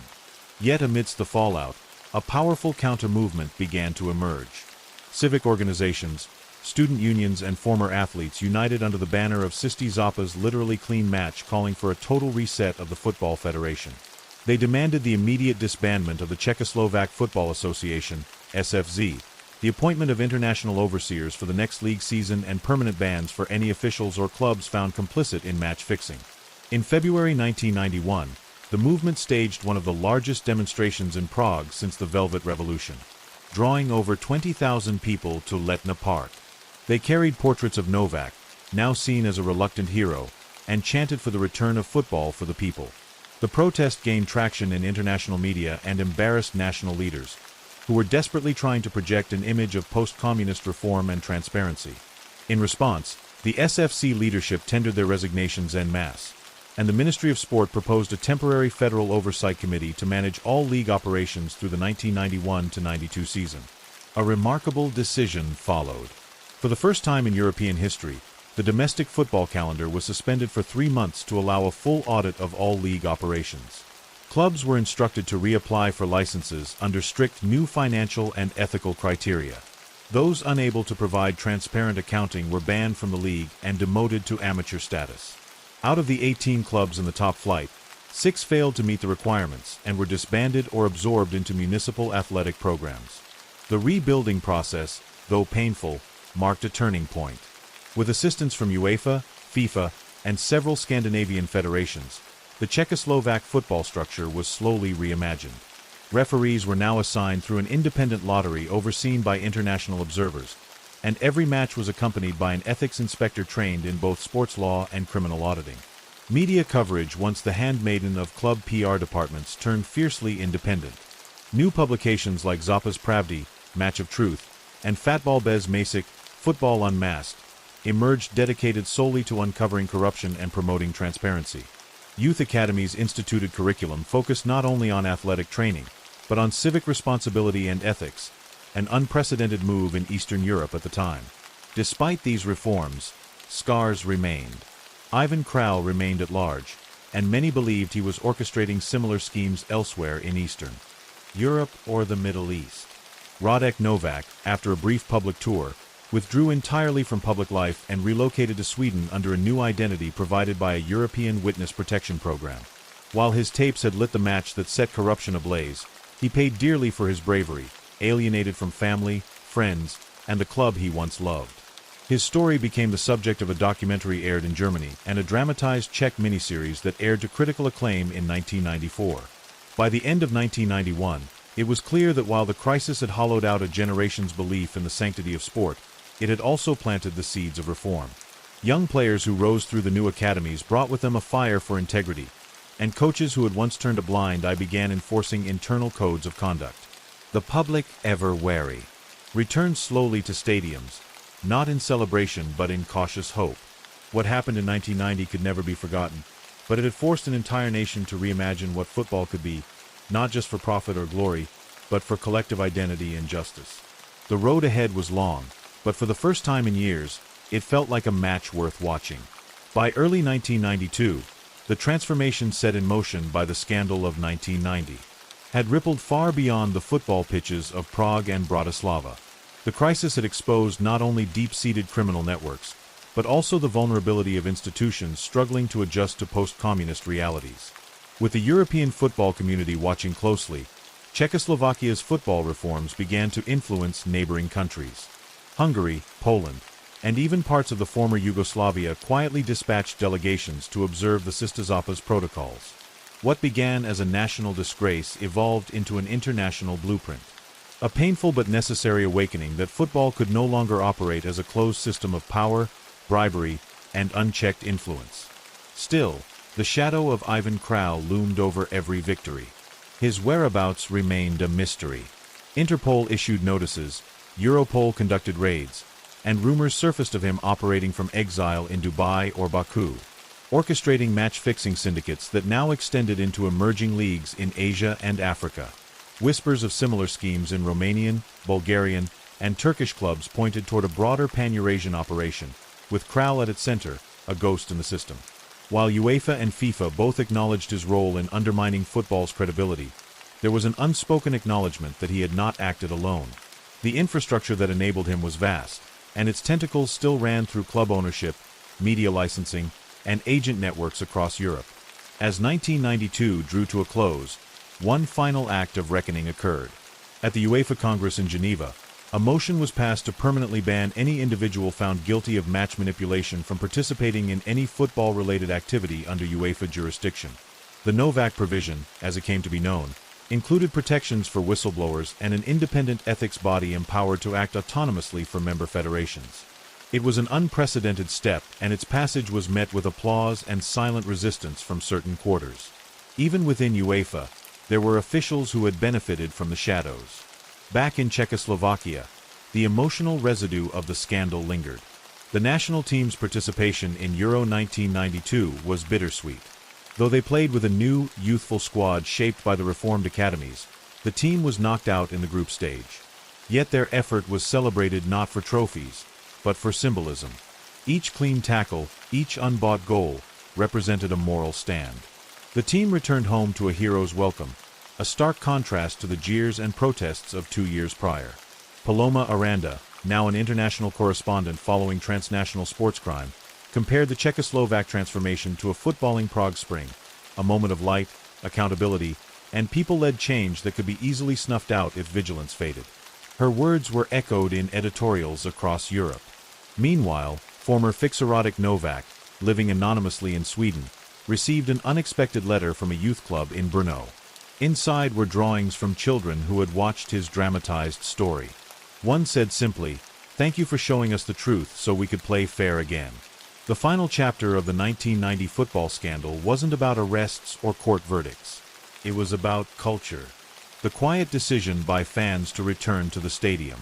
The choice of referees to uphold stricter integrity codes. The renewed trust between youth and coaches. And the visible drop in suspicious match data across the Czech League. All these were victories of a different kind. Football had nearly been consumed by greed and secrecy. But through the courage of a few and the vigilance of many, it emerged not unscarred, but transformed. Czechoslovakia's football crisis became a parable for the modern game. That in the aftermath of betrayal, the path forward must be paved with honesty, oversight, and collective will. The scandal of 1990 would be studied for decades, not just as a case of criminal enterprise, but as a turning point when a nation decided its game was worth saving, even if it had to burn the old one down first. Let's jump to next story. Story 5. In the spring of 1990, just months after the fall of the Berlin Wall, and amidst the ideological disarray of post-Cold War Europe, a brutal and cryptic murder case unfolded in the industrial outskirts of Dortmund, West Germany. What at first appeared to be a routine homicide, a middle-aged man found slumped behind the wheel of a Mercedes sedan, shot once through the temple, soon spiraled into a national mystery riddled with espionage whispers, organized crime fingerprints, and a trail of falsified identities stretching back to the Cold War. The victim, initially unidentified, bore no wallet, no registration, and the license plates on his vehicle were traced to a junked car scrapped 2 years prior in Essen. The only clue: a monogrammed handkerchief in his coat pocket embroidered with the initials DZ and a small, crumpled note reading, Liechtenstein, Thursday, 2,200 hours. The case was assigned to Criminal Hauptkommissar Matthias Keller, a decorated homicide investigator known for his analytical precision and deep cynicism. Keller had seen his fair share of gangland killings and black market turf wars during the chaotic 1980s, but something about this one felt different. Too clean, too deliberate. No blood spatter on the dashboard. No fingerprints. Even the bullet seemed out of place. A Soviet-manufactured 9x18mm round typically fired from Makarov pistols. A weapon not commonly found in the arsenals of West German criminals. Within 48 hours, Interpol had quietly flagged the murder as a cross-border alert, and BND agents, Germany's Federal Intelligence Service, began shadowing the investigation without officially declaring involvement. Something deeper was at play. Keller's search for DZ led him down a rabbit hole of post-war East German defector files and former Stasi informants who had vanished following the collapse of the GDR. With access to declassified dossiers provided reluctantly by BND handlers, Keller unearthed the connection between the murdered man and a shadowy informant codenamed Zephyr, believed to have operated as a double agent for both East Germany's Ministry for State Security and a West German counterintelligence unit during the late 1970s. Further complicating matters, the town of Liechtenstein referenced in the note was not the sovereign principality, but rather a small village in Saxony, formerly behind the Iron Curtain, and only recently opened to Western access. It was there, in an abandoned farmhouse, that Keller and his team discovered a makeshift operations hub, complete with listening devices, forged passports, microfilm canisters, and a list of high-ranking industrial figures now embedded within the newly forming government of East Germany. The farmhouse, untouched since the GDR's collapse, told a chilling story. Surveillance photos dated between 1986 and 1989 captured secret meetings between executives from Western tech conglomerates and senior Stasi officers. Transactions involving cash, smuggled weapon components, and industrial patents. It became clear that Zephyr, whoever he truly was, had maintained leverage over both sides during the Cold War by facilitating illegal tech exchanges and laundering vast sums of money through shell corporations registered in Luxembourg and Liechtenstein. What made Keller's investigation even more dangerous was the discovery that several of these corporations still existed and were now quietly positioning themselves to profit from the reunification of Germany by acquiring privatized East German assets at pennies on the mark. A political bombshell loomed. Keller faced pressure from all directions, his own department urging restraint, BND officials offering guarded assistance while carefully watching every step. Foreign intelligence contacts warning of unpredictable consequences should certain files be made public. The murder, it seemed, had been a silencing act. Zephyr had outlived his usefulness, or perhaps threatened to expose the symbiotic corruption that had flourished beneath the ideological divisions of the Cold War. And yet, in death, he had left a breadcrumb trail, deliberate, perhaps even redemptive. As Keller probed deeper, strange anomalies began to surface. Witnesses disappeared, phones tapped, his own apartment burglarized but left seemingly untouched. It became clear that someone powerful was monitoring the investigation from the inside. Even stranger, another body was found in Munich weeks later. Another clean execution. Another ecstasy contact with similar ties to the Liechtenstein operation. The message was clear. Someone was tying up loose ends. Yet Keller, propelled more by grim curiosity than idealism, pressed on. His breaking point came when his own partner, Commissar Eva Stein, was nearly killed in a staged car crash after meeting with a surviving courier linked to Zephyr's smuggling ring. The courier died on impact, but in her hand, she clutched a torn corner of a ledger with a single, typed name, Project Sonnenwind. The name triggered something in the BND's encrypted archives. Sonnenwind, or Solstice, was an off-the-books initiative launched in 1985 by a clandestine group within both East and West German intelligence, aimed at creating a backdoor economy between ideologically divided states using private actors, espionage tradecraft, and economic manipulation. It had been mothballed by 1988, officially dissolved, its record sealed indefinitely. But the names on the ledger, several of whom were now respected ministers, business tycoons, and even European Parliament members, revealed that Sonnenland hadn't died. It had simply rebranded and metastasized, integrating itself into the post-reunification economic miracle like a cancer beneath polished marble. By autumn of 1990, as Germany celebrated unity and Western leaders toasted the dawn of a new era, Keller sat in his office facing suspension. A leak from within his own precinct had placed classified evidence into the hands of a journalist, who published a damning article naming Keller as a rogue agent tampering with Cold War archives. Publicly discredited, stripped of authority, and with his badge revoked, Keller was forced to disappear underground. Yet even from exile, he continued his pursuit, not out of vengeance, but because of the burden of knowing. Because somewhere, buried beneath years of lies, Project Sonnenwind still pulsed with life. And the murdered man in the Mercedes, the man known only as Zephyr, had died not just to keep a secret, but to offer the world one final chance to confront the truth before it was buried forever. In the weeks that followed his forced disappearance, Matthias Keller wandered through the fringes of the new Germany. Disoriented but resolute, he took refuge in Hamburg's sprawling docks, then Berlin's graffiti-laced Kreuzberg, and finally to the old mining villages of the Ruhr Valley, all while piecing together the fragments of Zephyr's life and the web of secrets connecting them. He contacted a few old friends, journalists, archivists, and one retired intelligence handler, who had always suspected that the fall of the Berlin Wall had not erased the games of shadow and leverage, merely altered their shape. In a cantaloupe cellar beneath a bookstore near Leipzig, Keller made contact with Vera Domhard, an ex-Stasi archivist turned whistleblower, who had managed to smuggle microfilm reels of defunct GDR operations during the regime's collapse. What she showed him confirmed his worst fears. Project Sonnenwind had survived by adapting. Its purpose had shifted from covert diplomacy and industrial trade to high-level economic manipulation and political engineering. Documents linked the modern iteration of Sonnenwind to a web of privatization firms that were systematically acquiring former state assets in East Germany. On the surface, they were legal ventures, companies backed by venture capital, many with international investors eager to participate in rebuilding the East. But buried in the shareholder registries were aliases and shell entities, several tied directly to men Keller recognized from Zephyr's ledger. These firms, armed with insider knowledge and the blessing of silent government partners, were buying up factories, media outlets, and even public infrastructure. They controlled emerging telecom networks, shipping contracts, even regional elections through targeted financial donations. This wasn't just profiteering. It was a quiet coup dressed in the language of capitalism. Keller, ever meticulous, documented everything. He created a shadow file, replicating Zephyr's own strategy of leaving trails others could follow should he vanish. He encrypted and split the files across trusted contacts abroad, in Amsterdam, Prague, and Geneva, ensuring that no one actor held the whole puzzle. But he knew this protection was temporary. One mistake, one leak, and the machinery Sonnenwind had perfected would activate to erase him, just as it had Zephyr, Eva's courier, and the others. The former commissioner began reaching out to the press again, not through official channels, but via encoded letters to those few journalists who had proven immune to political pressure.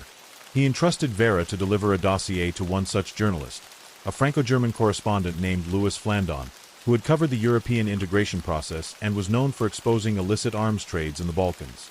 Flandon agreed to meet Keller in Prague to collect the full archive. But Sonnenwind's reach was long. Vera never made it to the border. Her car was found outside Dresden, burned and stripped. Of her, there was no trace. The warning could not have been clearer.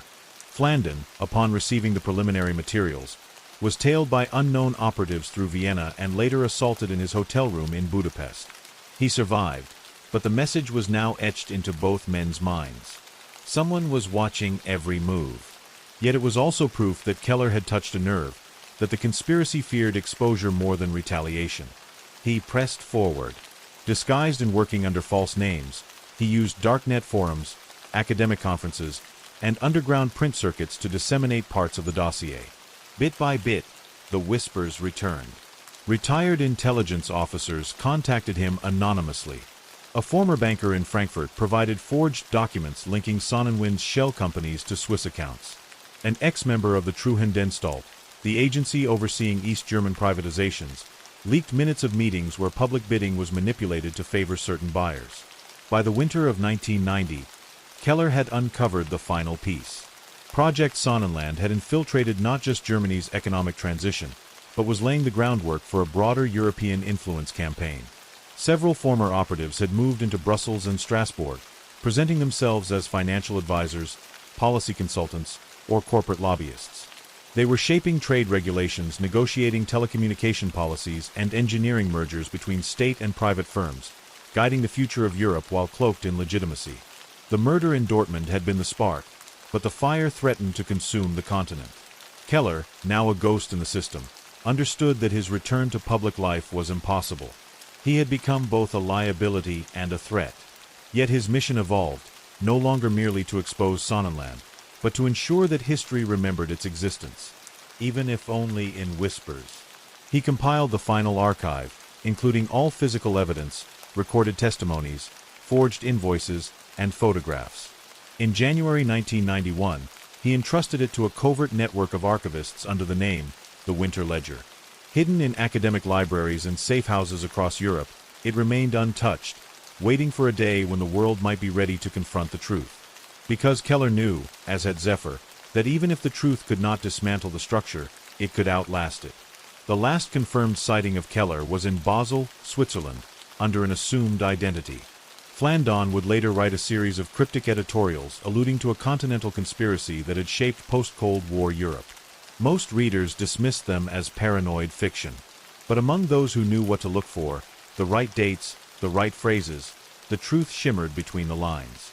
As Europe moved into a new decade of unity, prosperity, and global influence, it did so atop a scaffolding built not just of treaties and markets, but of betrayal, surveillance, and invisible wars.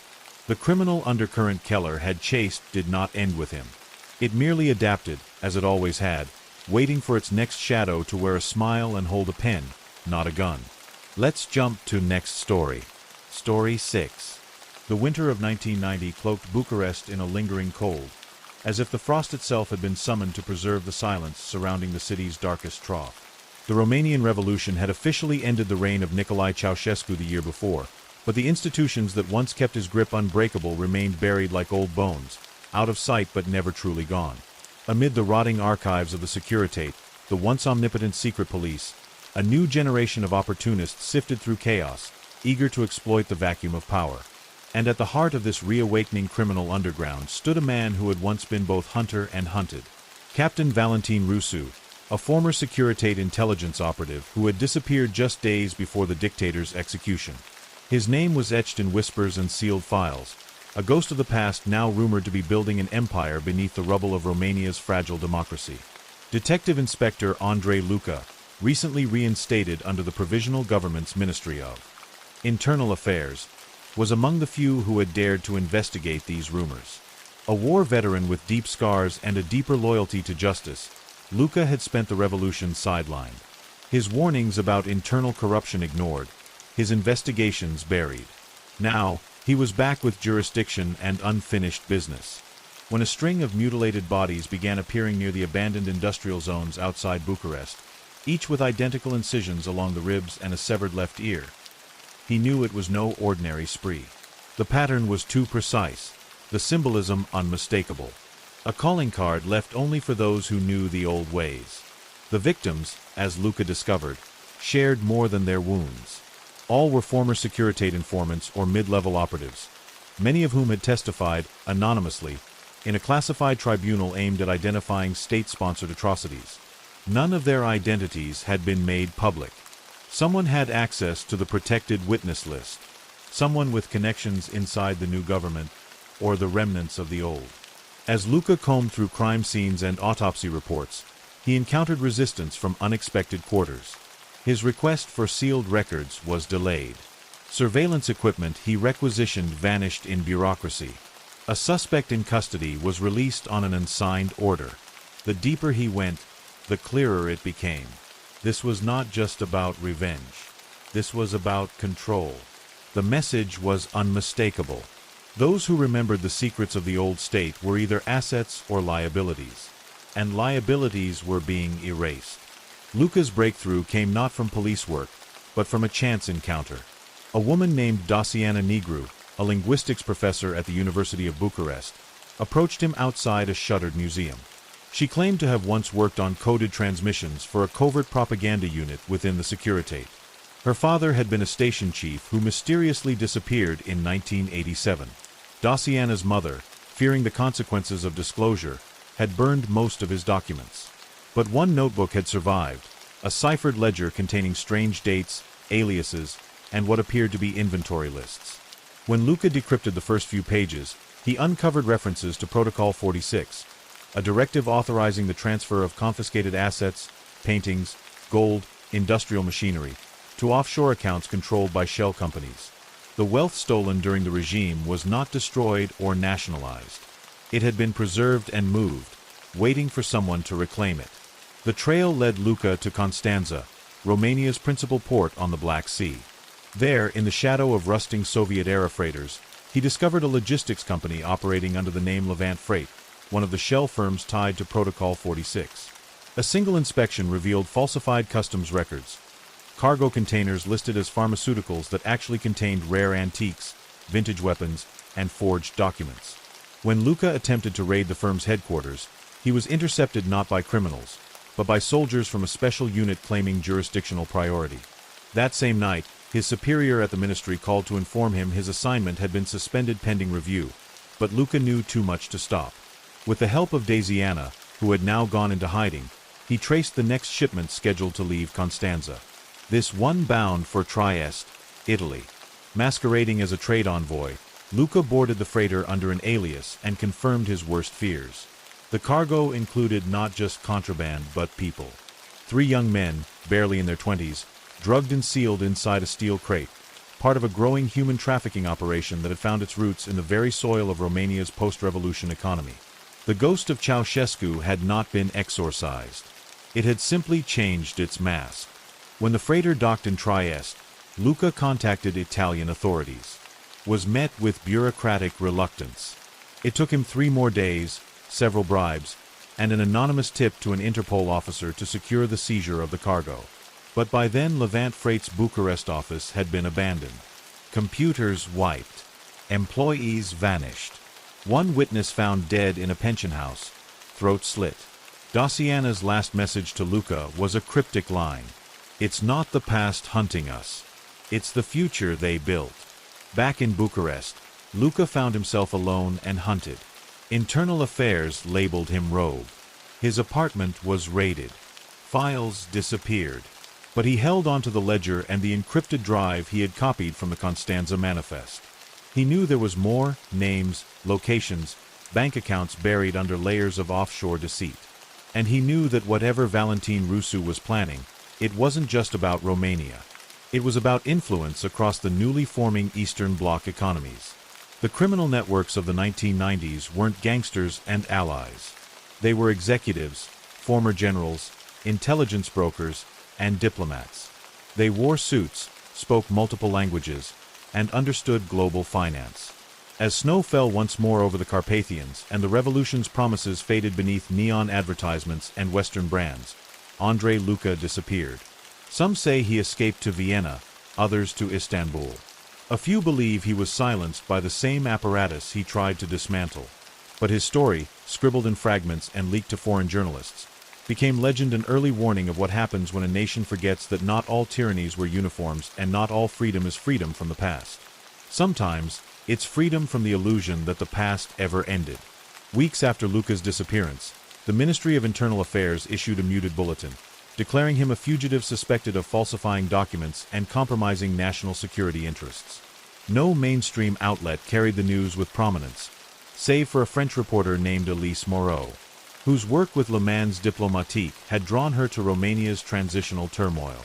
Was Moreau who first connected the dots between Luca's case, the human trafficking ring he uncovered, and a broader financial pipeline linking the Black Sea ports to Western European markets. Her exposé, Empire of Ashes, ran on the front page in Paris, Berlin, and eventually Rome, sparking diplomatic inquiries that Bucharest tried to deflect. But whispers don't stay whispers for long. By the summer of 1990, the scandal had reached the European Commission, prompting calls for an independent audit of all post-revolution Romanian customs and trade activities. Meanwhile, in Vienna, a former Securitate accountant turned whistleblower named Pavel Dubrescu emerged with evidence of Swiss bank accounts held under aliases tied to Protocol 46. Dubrescu had been living under an assumed name since 1989, hiding in a Serbian monastery, waiting for the world to care. His files smuggled out on microfilm, then digitized by a German intelligence contact, contained transfer orders, beneficiary lists, and coded directives signed by names still active in Romania's provisional parliament. The documentation offered what Luca had only suggested, that the true power structure of post-Ceausescu Romania had never been dismantled, it had been rebranded. Public outrage began to boil over. Students took to the streets of Bucharest once more, this time holding portraits not of dissidents, but of murdered port workers and trafficked victims. Dejiana Negru's voice resurfaced in pirated radio broadcasts from neighboring Moldova. Her message is encrypted but clear. She accused high-ranking officials of selling the country's future to finance their past, of trafficking not just people and artifacts, but sovereignty itself. And though her location remained unknown, her words resonated. For the first time since the revolution, fear gave way to fury. Investigative committees were formed, this time with the backing of foreign observers and non-governmental organizations. Levant Freight's assets were frozen. An EU delegation was sent to audit Constance, but retribution was not swift, nor was it clean. Valentin Rousseau, the ghost at the heart of the machine, remained elusive. Some claimed he had fled to Belarus, others to Libya.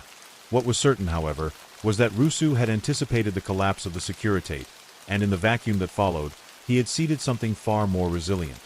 A privatized intelligence cartel operating under the guise of commerce. Through shell companies, investment firms, and fake cultural exchanges, he built an international web that fed on instability. From the ruins of communism, Rousseau had constructed a new ideology. Control through market capture, silence through debt, loyalty purchased by wire transfer. The most chilling revelation came not from any police archive, but from a transcript leaked from a private banking conference in Zurich. In it, an unnamed Romanian financier bragged about owning a country without ever running for office. That transcript, verified by Moro and traced to a Swiss hedge fund managing ex-Securitate assets, shifted the debate from crime to colonization. Romania wasn't merely healing from dictatorship, it was being farmed by its former wardens. And while figures like Luca and Daciana tried to cauterize the wound, they had underestimated how deep the rot went. In a last effort to force transparency, Elise Moro organized a press conference in Brussels where she played audio recordings believed to be between Rousseau and several unidentified Western financiers. The conversations outlined bribes to European officials, proposals for controlling telecom markets in Eastern Europe, and even plans to influence post-Cold War privatization policies. The recordings, though muffled, sent tremors through the EU. Embassies closed ranks. Romania's foreign minister abruptly resigned. But still no indictments followed. Too many hands were dirty. Too many files had conveniently burned in a fire at the Bucharest Ministry's archive room, a blaze that, ironically, occurred during a scheduled fire safety inspection. The irony was not lost on the public. Romanian artists and poets began weaving the story into their work. Stage plays about vanished patriots, paintings of shadowy ports lit only by cold neon. A generation of youth who had grown up idolizing Western ideals now faced the uncomfortable truth that freedom was not handed down clean, and that corruption wore new clothes with old bloodstains. In time, Protocol 46 became shorthand among activists and journalists for the unseen contracts that govern nations emerging from tyranny. It wasn't just about Romania. It was a template. Somehow, even as truths came to light, Rousseau remained a myth, too powerful to be caught, too valuable to be betrayed. Rumors claimed he had undergone plastic surgery, that he moved through Europe in diplomatic vehicles, that he held dual citizenships under forged birth certificates from Brazil and Malta. Interpol added his profile to their red notices, but privately, even they admitted they lacked leverage. Rousseau's empire did not depend on borders. It depended on networks. And in 1990, the internet age was dawning. A perfect time for an invisible monarch to reign. The final thread came when Pavel Dubrescu was found dead in a pension house outside Graz. Official cause: suicide. But his sister, a nurse, pointed out the absence of ligature marks and the presence of sedatives not prescribed to him. His computer was missing. His files vanished. All except one. A notebook he had sent weeks earlier to Moro. In it, written in code, was a list of countries, years, and something called Phase Omega. Luca's name was on the list. So was Daciana's. So was Elise. Whether Phase Omega was a final operation or a termination directive, No one could say. But it was clear the story was not over. Andrei Luka was never seen again. Dosiana's broadcast stopped in 1991. Morrow moved to Canada after an attempt was made on her life in Milan. Yet the whispers continue in foreign policy briefings, in economic audits, in the uncertain glances of those who remember.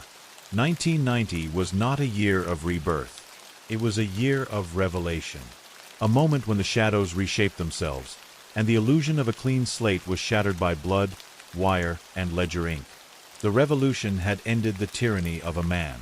It had not yet ended the tyranny of his methods. Let's jump to next story. Story 7. The sweltering summer of 1990, beneath the chaotic skyline of Bangkok, a criminal conspiracy simmered under the surface of Southeast Asia's rapidly shifting political and economic landscape. The Cold War had left behind a vacuum of power, and in Thailand, where tradition intertwined with modernization, the perfect storm of lawlessness, ambition, and opportunity was brewing. The focal point of the unfolding scandal was not a politician or military leader, but an elusive shipping tycoon named Viroj Kanchana. He was a man of contradictions, charismatic yet reclusive, philanthropic and public, but whispered about in the alleyways of Klang Doi and Sukhumvit as the architect of an elaborate international smuggling operation. It wasn't drugs that Viroj trafficked, though his network had certainly touched that trade.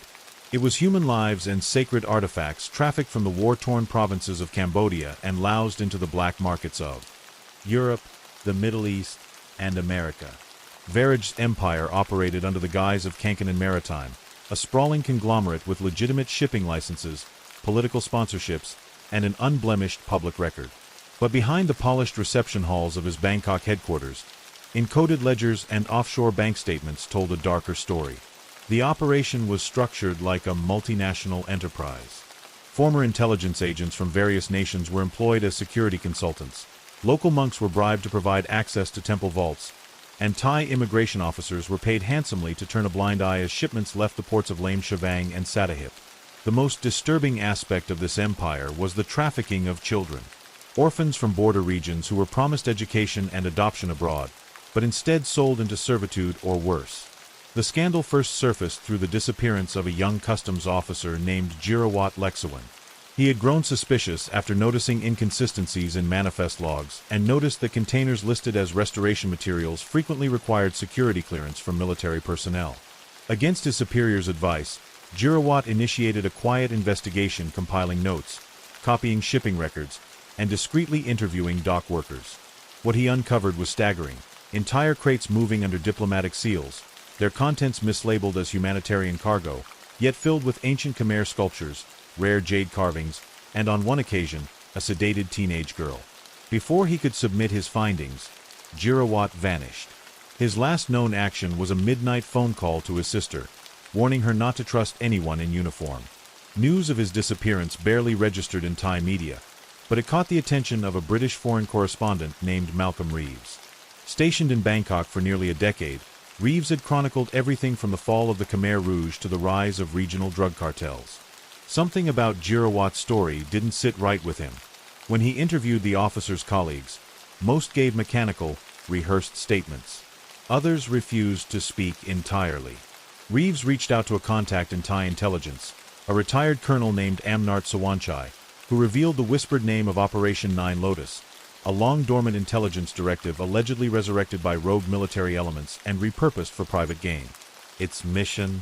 The extraction and monetization of cultural wealth from destabilized neighboring countries under the pretense of preservation. Reeves began digging deeper and soon found himself the target of surveillance and intimidation. His apartment was ransacked. His Thai translator arrested on bogus charges, and an anonymous note left in his mailbox read, "Return to your kingdom, Pharaoh. This isn't your war." Undeterred, he smuggled his findings to a network of journalists across Asia and Europe, initiating a cross-border investigation. In Phnom Penh, reporters uncovered similar shipping routes tied to local militia. In Vientiane, a customs official leaked documentation that matched the codes used in Georgia's ledgers. Piece by piece, a puzzle of corruption, cultural looting, and human suffering came into focus. Back in Thailand, a young activist lawyer named Prani Chaler took up the cause after a group of parents from Iceland approached her, claiming their children had disappeared after being recruited by a Bangkok education foundation. Prani, known for her work in indigenous land rights, began compiling testimonies, cross-referencing them with data released by Reeves' collaborators. What she found was a pattern. Missing children often came from regions near military checkpoints or refugee camps, places where record-keeping was lax and oversight virtually non-existent. She filed a petition with the Ministry of Justice demanding an inquiry into Kanchana Maritime and its affiliates. Within a week, her office was firebombed. Despite these setbacks, the international attention grew. UNESCO launched an investigation into missing heritage artifacts, tracing some back to recent auctions in London and New York. American authorities, under pressure from human rights organizations, began tracking containers flagged by Reeves. The United Nations held a quiet emergency meeting with Thai officials, demanding greater transparency. Still, within Thailand, the government response was muted. High-level denials followed by token arrests of low-level dockworkers or corrupt customs agents. Verage remained untouchable, his name conspicuously absent from any official inquiry. In a daring move, Reeves broadcasted an interview with a former Kanchana Maritime employee who alleged that not only was Verage aware of the trafficking, he orchestrated it, using coded language and false charitable grants to mask the transactions. The interview aired on BBC Asia and sent shockwaves across diplomatic channels. Verage, cornered but still powerful, issued a statement through his lawyers denying all allegations and accusing Reeves of neo-colonial intrusion. Yet even as he maintained his innocence, his ships began vanishing from regional ports, his warehouses emptied overnight, and several key lieutenants left the country. As 1990 drew to a close, Thailand found itself at a crossroads. The old guard of Cold War military influence clashed with a rising generation of reformists and human rights defenders. The scandal laid bare the fragility of institutional integrity in the face of transnational crime, and illustrated how deeply corruption had infiltrated not just the political sphere, but the cultural and humanitarian sectors as well. For Reeves, Prani, and those like Girawat who never returned, the battle was far from over. They had exposed a wound that would not heal easily. A wound inflicted not just by criminals, but by a system that allowed power to thrive without scrutiny, and darkness to prosper beneath the golden light of development. As 1991 dawned, the reverberations of the Kanchana Maritime scandal could no longer be confined to whispered rumors or foreign press bulletins. What had started as an underground investigation spearheaded by a missing customs officer and a relentless British journalist had now reached the marble floors of Thailand's National Assembly. Yet even as parliamentary inquiries were announced and international pressure mounted, something more insidious was beginning to take shape. A coordinated counter-narrative. State-aligned television stations aired documentaries celebrating Viroj Kanchana's philanthropic contributions, showing his donations to hospitals and flood relief efforts, conveniently ignoring the growing pile of testimonies, leaked documents, and missing children's names. The Ministry of Commerce, under orders from the Prime Minister's inner circle, refused to freeze Kanchana Maritime's assets, citing inconclusive evidence and foreign media bias. But those close to the investigation knew the truth. Viroj was no longer just a tycoon. He had become a symbol, a totem of the unholy alliance between wealth impunity and institutional rot. And like all symbols, he had become both untouchable and dangerously indispensable to those who had benefited from his empire's shadow economy. His tentacles reached into the judiciary, the armed forces, and even into the education ministry that had unknowingly, or perhaps knowingly, endorsed the fake NGOs trafficking children across borders. As investigators attempted to follow the paper trail, they encountered a maze of shell companies, ghost directors and fake charities registered to anonymous P.O. boxes in Singapore, Hong Kong, and even Switzerland. The global footprint of his operations was staggering. Meanwhile, Prani Chailert continued to risk her life for the cause. After the firebombing of her office, she relocated her team to a secure location in Chiang Mai, where she began coordinating with a network of international legal experts. Among them was Haruto Ishikawa, a Japanese anti-trafficking attorney, who had prosecuted Yakuza-linked adoption rings in Osaka. Together, they drafted an extensive legal brief detailing violations of international child protection conventions, cultural heritage laws, and maritime regulations. They submitted the case to the International Criminal Police Organization, Interpol, and for the first time, red notices were issued not just for minor operatives, but for high-level Kanchana Maritime executives. This move ignited a global crackdown. In the port of Marseille, French customs intercepted a container registered under a Kanchana subsidiary. Hidden behind crates of ceramics was a bronze Shiva statue, stolen from a Cambodian temple and listed by UNESCO as missing since 1987. In Los Angeles, 2 adopted Thai children were rescued from a suburban home run by a suspected human trafficking intermediary. In Singapore, authorities froze $42 million across 4 accounts linked to the Nine Lotus Trust, revealing that much of the funds had been laundered through art auctions and fake restoration projects. The walls were finally closing in on Verage. But within Thailand, retaliation was swift and brutal. 2 journalists working with Reeves were found dead under suspicious circumstances. One in a staged car accident outside Pattaya, another stabbed in a hotel room in Phuket. The Bangkok Metropolitan Police declared both cases non-criminal incidents, despite overwhelming inconsistencies in the reports. Reeves himself went underground, switching hotels weekly and publishing anonymously through encrypted international servers. His final public message was brief and damning. "We have documented enough to warrant international intervention. If anything happens to me, the full archive will be released." Amidst this chaos, one unexpected ally emerged: Lieutenant General Surasak Bunma, a decorated officer known for his hardline nationalist stance. Though initially skeptical of the allegations, Surasak's own niece had disappeared 3 years earlier while volunteering with a charity connected to the Kanchana Foundation. When new evidence linked her disappearance to a shipment routed through Lame Shivang, his loyalty shifted. Surasak broke rank and testified before a military ethics tribunal, providing internal memos, military base logs, and recorded conversations implicating 2 high-ranking officers in facilitating artifact shipments under security escort. His testimony rocked the defense establishment and finally forced the government's hand. The Prime Minister addressed the nation, calling the scandal a tragedy born of greed, and promising to establish a special anti-trafficking task force. But for many, the words rang hollow. As protests filled the streets of Bangkok, led by university students, monks, and parents of missing children, it became clear that a reckoning was coming. Not just for Verage, but for the entire architecture that had enabled him. What had begun as isolated smuggling and exploitation had become a mirror reflecting the moral decay of an unchecked elite. International observers were dispatched to oversee the investigations.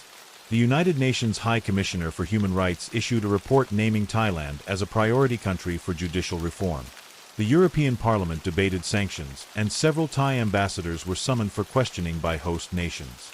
Meanwhile, Prani and Ishikawa traveled to The Hague to present their findings to the International Court of Justice.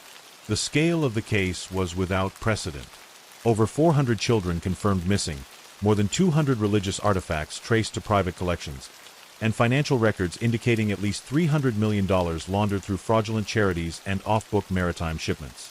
As 1991 progressed, cracks began to appear in Kanchana Maritime's foundation. Several of Varoga's lieutenants flipped in exchange for immunity. Providing vivid descriptions of the methods used to pacify trafficked children, the monks coerced into surrendering relics, and the diplomats who accepted bribes and antique jade. The picture that emerged was horrifying and damning. But still, Verage himself remained elusive. Interpol believed he had fled Thailand on a falsified diplomatic passport under a different name. Reports placed him briefly in Dubai, then possibly in South Africa, but no confirmed sightings emerged. A ghost had escaped the storm he created. And yet, for all his efforts to disappear, Varoga's name refused to vanish. In Bangkok, the golden towers of Kanchana Maritime were stripped of their emblems. Former employees marched alongside protesters, and whistleblowers testified in televised hearings. A court in Chiang Mai ordered the repatriation of artifacts found in Europe, and several cultural institutions returned looted items to Southeast Asia. The once feared empire was in ruin, but justice, while closer, remained incomplete. Jirawat's body was never found. Prani lived under 24-hour protection. Reeves' archive remained under lock and key in an undisclosed location. For many, closure would not come until Verage was captured. The fight had exposed a malignant cancer deep within Thailand's institutions, but it had also lit a fire in the hearts of activists, journalists, and ordinary citizens. The Kanchana Maritime case was no longer just about smuggling and trafficking. It had become a symbol of a nation's struggle for integrity, transparency, and moral resurrection. And as 1991 came to a close, the final battle loomed. Not in backroom deals or hidden ports, but in the open courts, international tribunals, and the unrelenting will of those who refuse to let silence bury the truth. Let's jump to next story. Story 8. In the dry heat of a 1990 Nairobi afternoon, the scent of dust and diesel lingered in the air as Detective Inspector Elias Mwangi parked his Peugeot 504 outside the gates of the Kenyan National Archives. He wasn't there for research, at least not the kind that visitors usually came for. Inside the dim back office of the archival storage facility, a janitor had stumbled upon a cache of documents hidden behind a false panel in a filing cabinet. Old, yellowing ledgers, receipts, and letters, some bearing the faded letterhead of a defunct state-run agricultural consortium.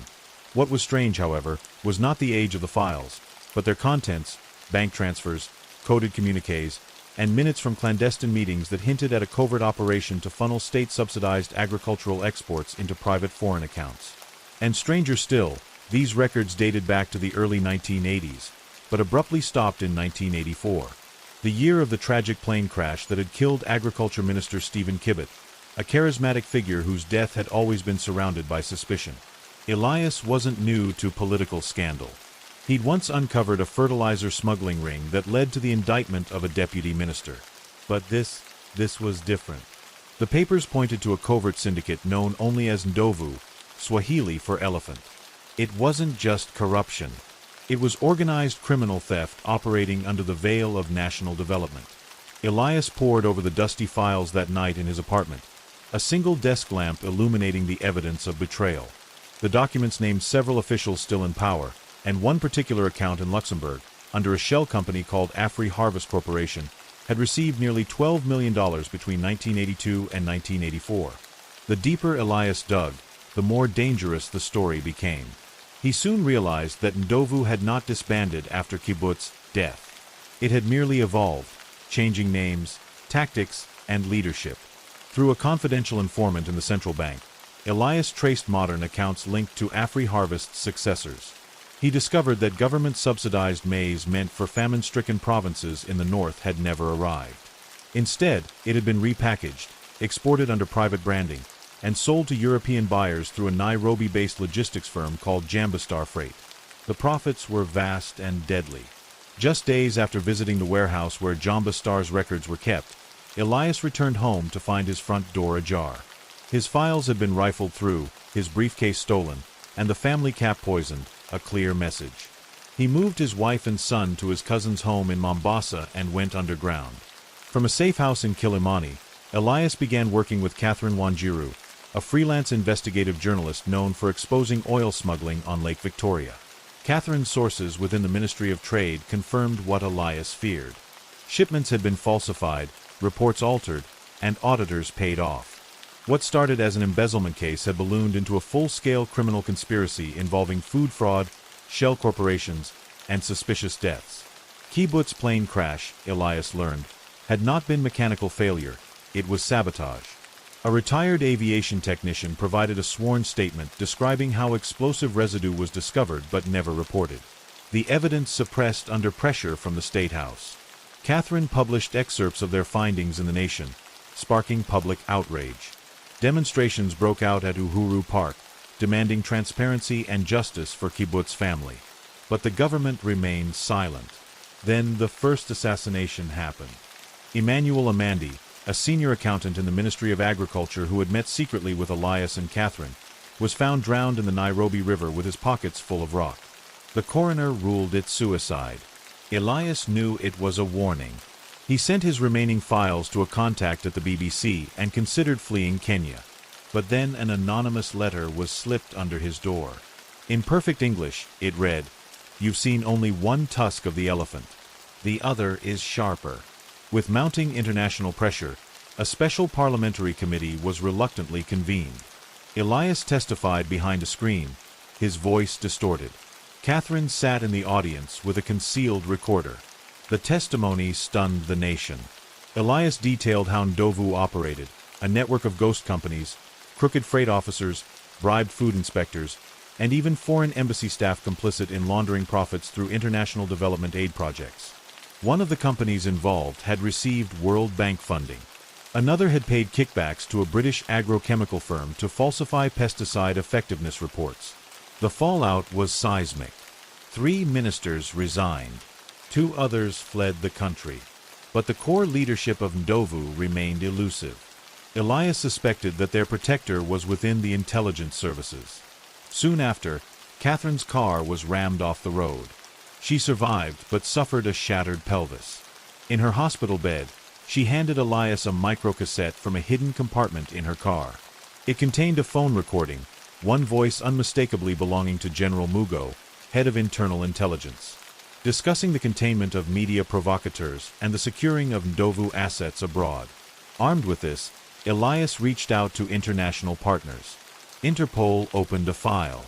Swiss authorities froze AfriHarvest's successor accounts. Still, within Kenya, the momentum slowed. A fire broke out at the National Archives, destroying the original documents. A whistleblower in the central bank was arrested on unrelated charges.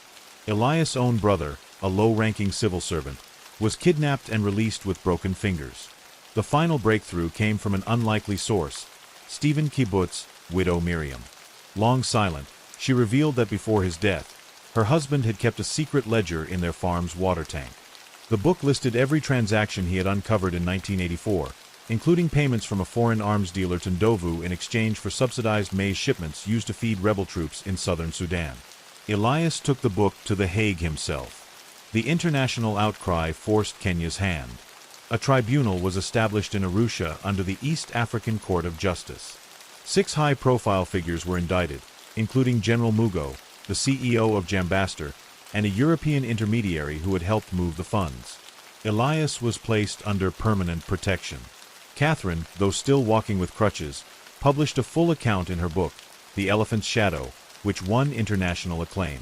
In the end, Ndovu's syndicate was broken, but the scars remained. Kenya had stared into the heart of darkness, where food was stolen from starving children, where whistleblowers were killed with impunity, and where power protected itself above all. Yet it also saw the light of truth, fought for by a detective, a journalist, and a grieving widow. And as Elias stood at Kibbutz's grave 1 year later, he whispered not a prayer, but a promise that the elephant's shadow would never again be mistaken for its strength. Only through truth could justice grow, even in the hardest soil. Let's jump to next story. Story 9. In the winter of 1990, New York City was gripped by a chill more biting than the Atlantic winds. It was a cold born of paranoia, secrecy, and the slow unraveling of a scandal that would expose the fragility of justice in a system built on appearances. It began not in a dark alley or a courtroom, but inside the glittering glass towers of Manhattan's financial district. There, at the top floor of Permont Securities, a boutique investment firm with a reputation for discretion and quiet influence. A junior analyst named Deborah Chun stumbled across a discrepancy in the firm's trade ledger. It was subtle, a repeated pattern of portfolio rebalancing that didn't match client profiles, with assets moving in and out of offshore accounts in Panama and Curacao under shell names like Holostream Ltd. And Red Falcon Holdings. At first, Deborah assumed it was simply a bookkeeping error or perhaps aggressive tax evasion. But the deeper she dug, the more disturbing the pattern became. When she flagged the anomaly to her supervisor, he brushed it off, warning her to focus on approved files. Within days, her access was restricted, her login credentials reset without explanation.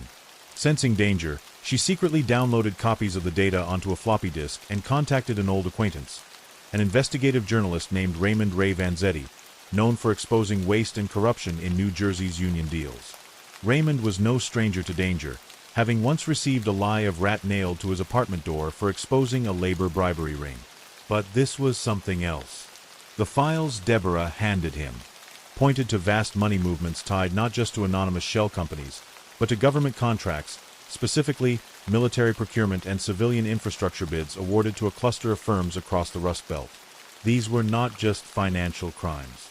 They were signals of a network of collusion between business magnates, corrupt politicians, and organized crime families who had transitioned from drugs and racketeering into the more lucrative and less visible world of white-collar crime. The mastermind Ray would soon discover was a man named Martin Costello, a former mob accountant turned corporate consultant whose legitimate facade masked a criminal empire stretching from Chicago to Miami. Costello had ties to at least 3 senators, 2 state governors, and dozens of executives across logistics, construction, and defense manufacturing. Under his orchestration, bids were rigged, union pensions were siphoned, and billions in federal subsidies disappeared into ghost projects. Roads that were never built, housing blocks abandoned halfway, weapon systems that never functioned but drained taxpayer coffers. Deborah and Ray worked in secret, piecing together a sprawling puzzle from paper trails, leaked memos, and whispers from frightened insiders. They soon learned that Permont Securities was only one node in a vast web of shadow banking institutions used to launder the stolen funds. With the help of a disillusioned NSA subcontractor named Greg Talcott, they traced encrypted faxes and call logs that pointed to a single, chilling revelation. Operation Sentinel, a covert program authorized during the Reagan administration to counter Soviet influence through economic sabotage abroad, had been hijacked in its later years by domestic actors. Costello and his network had weaponized the infrastructure and resources of that defunct program for personal gain. The implications were staggering. It meant that under the guise of national security, vast sums had been diverted from public welfare into private pockets, and worse, any attempt to expose it could be spun as treason or a threat to state secrets. Ray reached out to a contact in the Department of Justice, Assistant Attorney General Linda Morelli, known for her clean record in dog pursuit of insider trading. She agreed to meet, under strict secrecy, in a parking garage in Alexandria. The next day, Ray's apartment was ransacked. Deborah was followed on her way to work and narrowly escaped a staged mugging. Greg, the NSA whistleblower, disappeared entirely. His apartment was found emptied, no signs of forced entry, just a single redacted memo taped to the window with the words, "Declassified." "Irrelevant," scrawled in Sharpie. Morelli, however, did not back down. She convened a secret task force composed of trusted federal investigators and forensic accountants, many of whom were veterans of the savings and loan crisis prosecutions.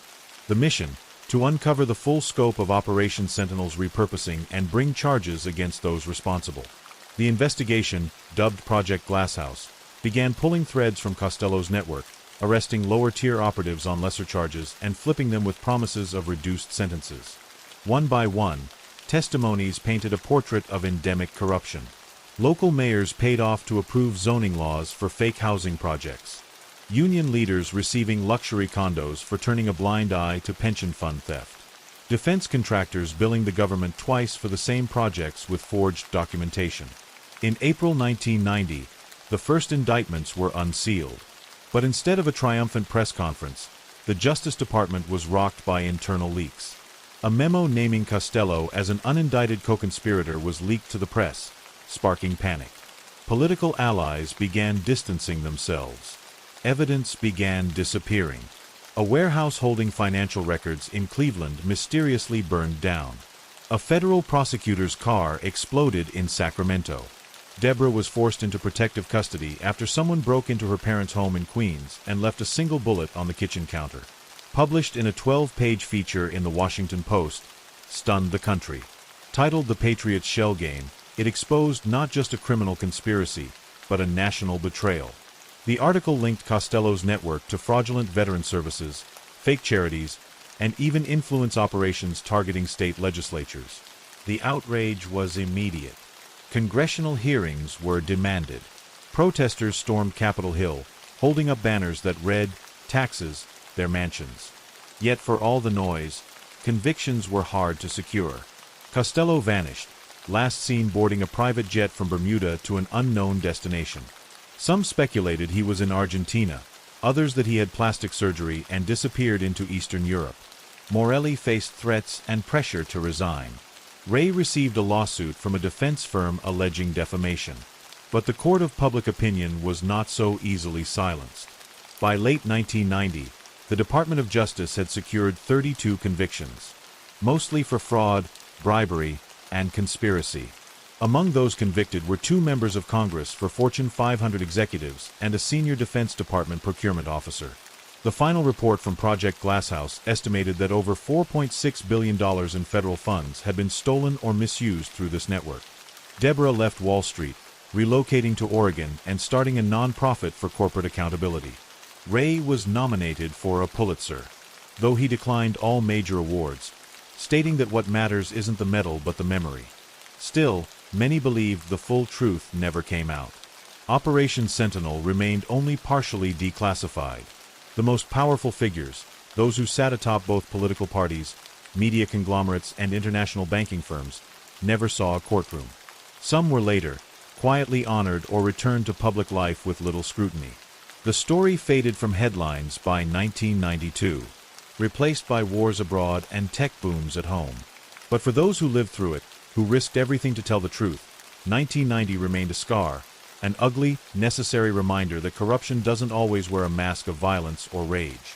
Sometimes it smiles in a tailored suit, files paperwork, in quiet rooms, and cashes checks from the heart of the very institutions meant to protect the public good. Years later, a journalist's notebook found in Ray's estate revealed one final chilling note, scrawled in his handwriting beneath a list of offshore accounts. They weren't just stealing money.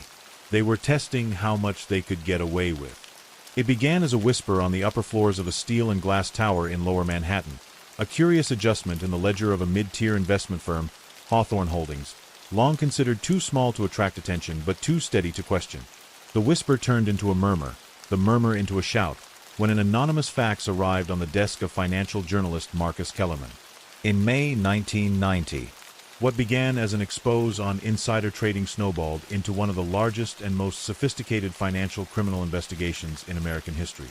A shadow economy fueled by deregulation, military contracts, and political complicity that threatened to destabilize the very notion of Wall Street's legitimacy. The facts detailed a series of inexplicable transactions. Millions shuffled between accounts tied to shell corporations in Delaware, the Cayman Islands, and Panama. On the surface, these entities appeared to provide consulting or technology infrastructure.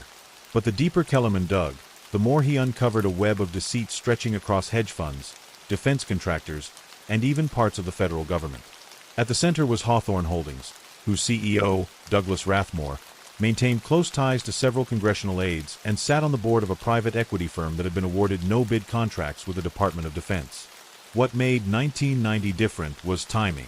The Cold War had just ended, the defense sector was in transition, and many intelligence and military programs were being privatized or quietly decommissioned. Hawthorne had positioned itself as a middleman, using government knowledge to predict market shifts, manipulate defense-related stocks, and invest in companies just before they received confidential contracts. The money was staggering. Rathmore's firm had seen 300% growth in 3 years. No one had asked how. Kellerman, working with a reluctant whistleblower named Ellen Trask, Hawthorne's former compliance officer, pieced together a picture that was far grimmer than expected. Trask had discovered falsified financial disclosures, duplicate invoices, and records of internal audits that had been tampered with. One chilling spreadsheet titled Providence listed the names of several politicians next to coded payments. Some entries included offshore wire transfers. Others were oddly marked in kind. The scandal began to break in July, when the New York Sentinel published a 10-page special report titled Wall Street's Secret War Chest. Overnight, Rathmore went from being the darling of deregulation to the face of unchecked greed. But the arrest that followed didn't end things. It widened the aperture.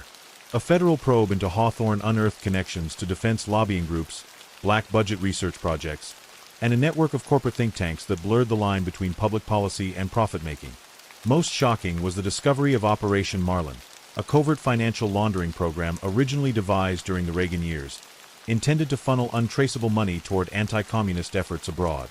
Documents revealed that Marlin had not been shut down, but absorbed by private financiers after 1987, and used as a blueprint by firms like Hawthorne to hide investment profits, manipulate policy discussions, and reward political loyalty. The paper trail included CIA memos, SEC documents, and military requisitions, all pointing to a system that had long ago stopped distinguishing between national interest and personal enrichment. By the fall of 1990, the scandal engulfed multiple agencies. 2 congressmen stepped down. Hearings were convened. Rathmore, arrested while attempting to board a private flight to Zurich, offered partial cooperation in exchange for leniency. But even his testimony seemed carefully measured. He implicated lobbyists, former Treasury official, and a list of silent partners from Silicon Valley firms that had boomed on the back of defense tech. The fallout was staggering. Market confidence faltered. Public trust in Wall Street, already shaken by the 1987 crash, plummeted. An independent counsel was appointed. Kellerman received a Pulitzer nomination, while Trask entered witness protection after a break-in at her apartment left her terrified, but unharmed. Yet, for all the headlines, many involved in the scheme faced little consequence. Legal loopholes, sealed testimonies, and classified records ensured that a full reckoning remained elusive. What the America of 1990 learned, or failed to learn, was that the true danger to its economy wasn't only greed, but the quiet, calculated fusion of private ambition with the tools of state power. In courtrooms and committee chambers, some called it treason by spreadsheet. But to those who profited, it was merely business by other means. Would you like a continuation for 1991 directly in this document? Let's jump to next story. Story 10. In 1991, amidst the rapid industrialization and economic dynamism transforming Asia, a shadow began to creep through its financial arteries. Where glittering towers rose above the skylines of Tokyo, Seoul, and Singapore, and where newly minted millionaires spoke of globalization and prosperity, there also festered a dark undercurrent of corporate espionage, covert operations, and white-collar criminality stretching across borders. The continent was being reshaped not only by market forces, but by secret alliances and betrayals rooted deep within its shifting political landscape. The scandal began in Hong Kong, still a British colony and fast becoming the beating heart of Asian finance. It involved a powerful private intelligence firm named Silver Wave International, which publicly offered logistics consulting to multinationals entering Asian markets. Beneath its polished marketing was an illicit data operation. Corporate sabotage, bribery schemes, and confidential information sold to the highest bidder. In January 1991, a whistleblower within Silver Wave, a systems engineer named Henry Kwan, anonymously leaked 50 pages of internal communications to a small Cantonese language newspaper. The leak went largely unnoticed until 2 weeks later when Kwan was found dead in a Kowloon alleyway, his body showing signs of torture. What followed was a chain reaction that would rip through the region's financial and political fabric. Kwan's documents revealed a network of corporate crimes, intellectual property theft from Japanese electronics firms, falsified environmental certifications for factories in Indonesia, and ghost shipping logs that disguised illegal oil shipments through the Strait of Malacca. At the center of these operations was Silver Wave's covert unit, referred to only as Division Redline, and its hidden connections to intelligence agencies in at least 3 countries, including rogue operatives from the Chinese PLA and South Korean NIS. As Hong Kong police and a coalition of investigative journalists dug deeper, evidence mounted that Silver Wave was laundering its income through a series of front companies headquartered in the Philippines and Malaysia. These firms registered under fake identities, funneled hundreds of millions into offshore accounts, propped up fake stock portfolios, and created inflated valuations for startup firms that did not even exist. In effect, they had built an empire of illusion, designed to extract wealth from governments and shareholders alike.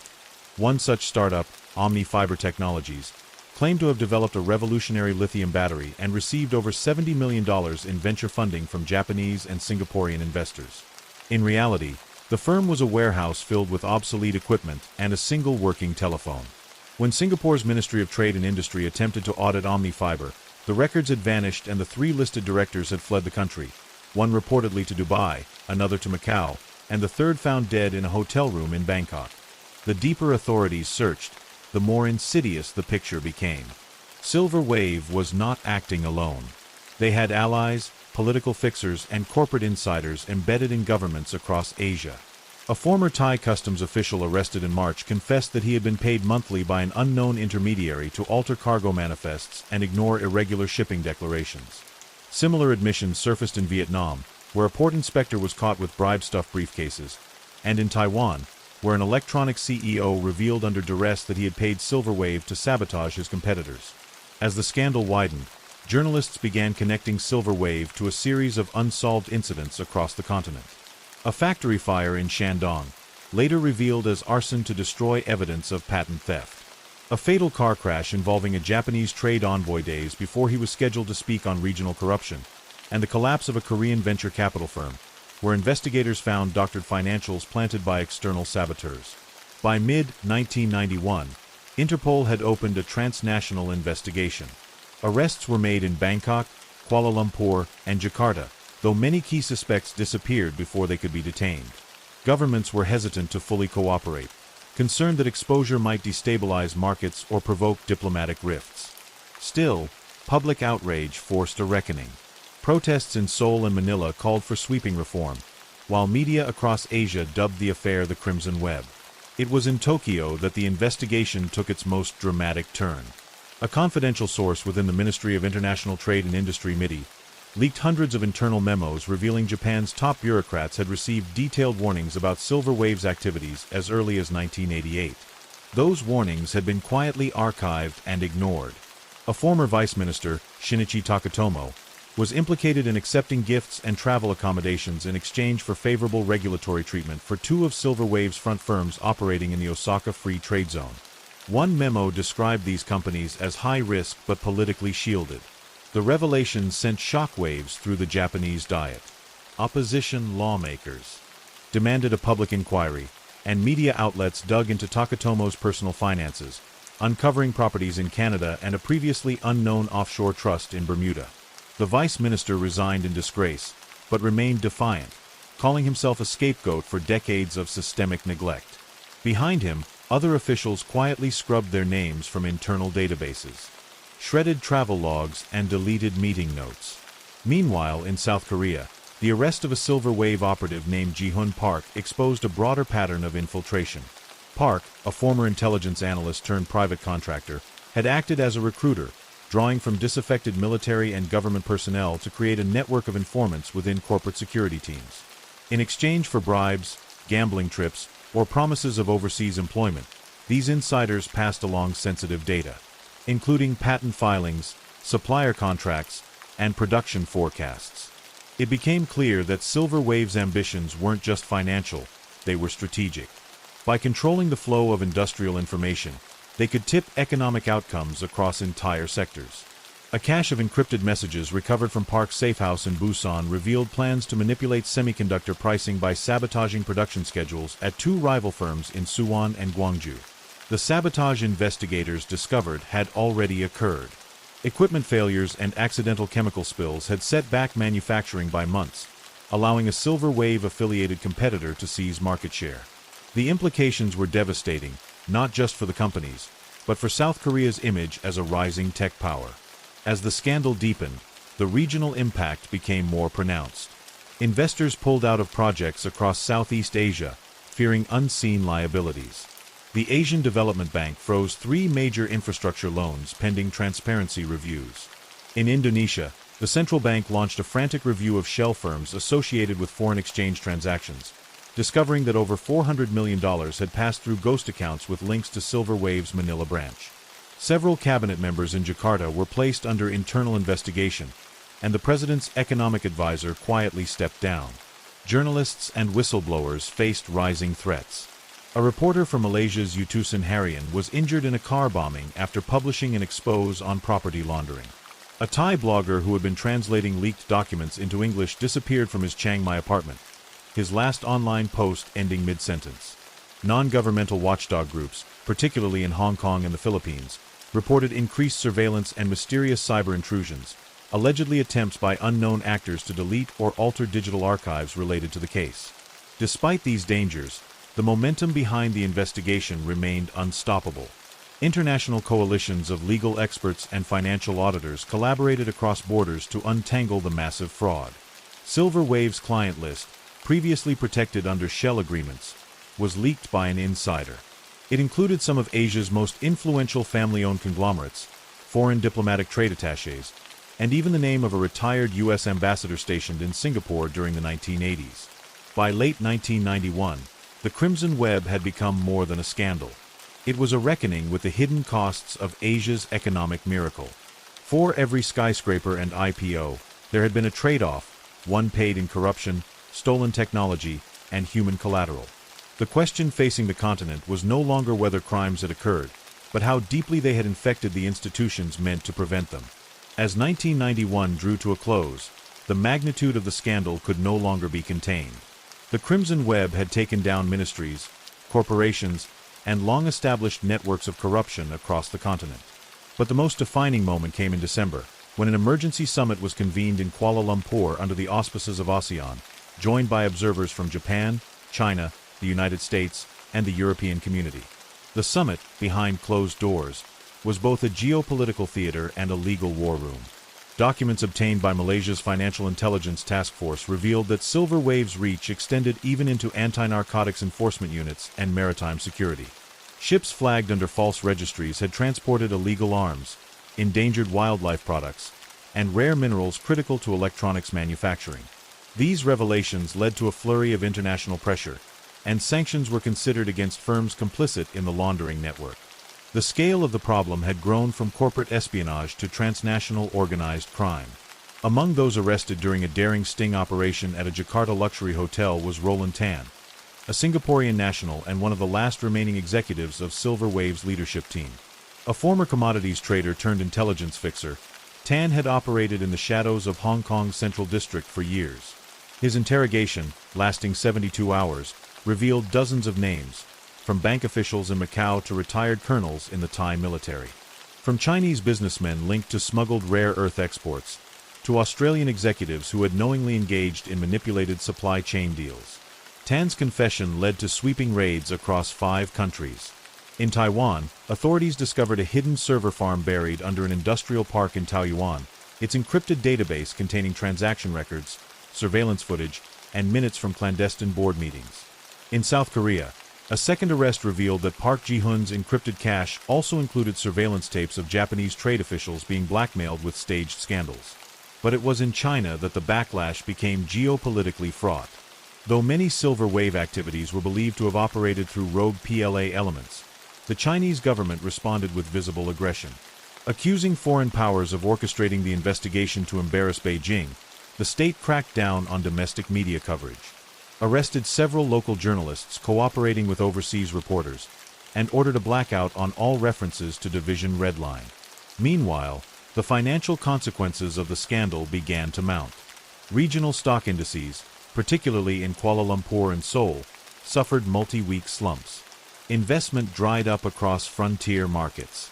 Japanese investment funds were sued by shareholders over their exposure to Silver Wave-affiliated startups, with litigation dragging into the next decade. Public trust in regulatory bodies cratered. In Singapore, a parliamentary inquiry concluded with the resignation of the Monetary Authority's deputy chairman. Yet amid the chaos, a few quiet victories emerged. The whistleblower network that had formed in the wake of Henry Kwan's death grew more organized. Journalists collaborated across borders through encrypted networks, creating a joint investigative task force that would later be known as the East Asia Corruption Alliance, the ACA.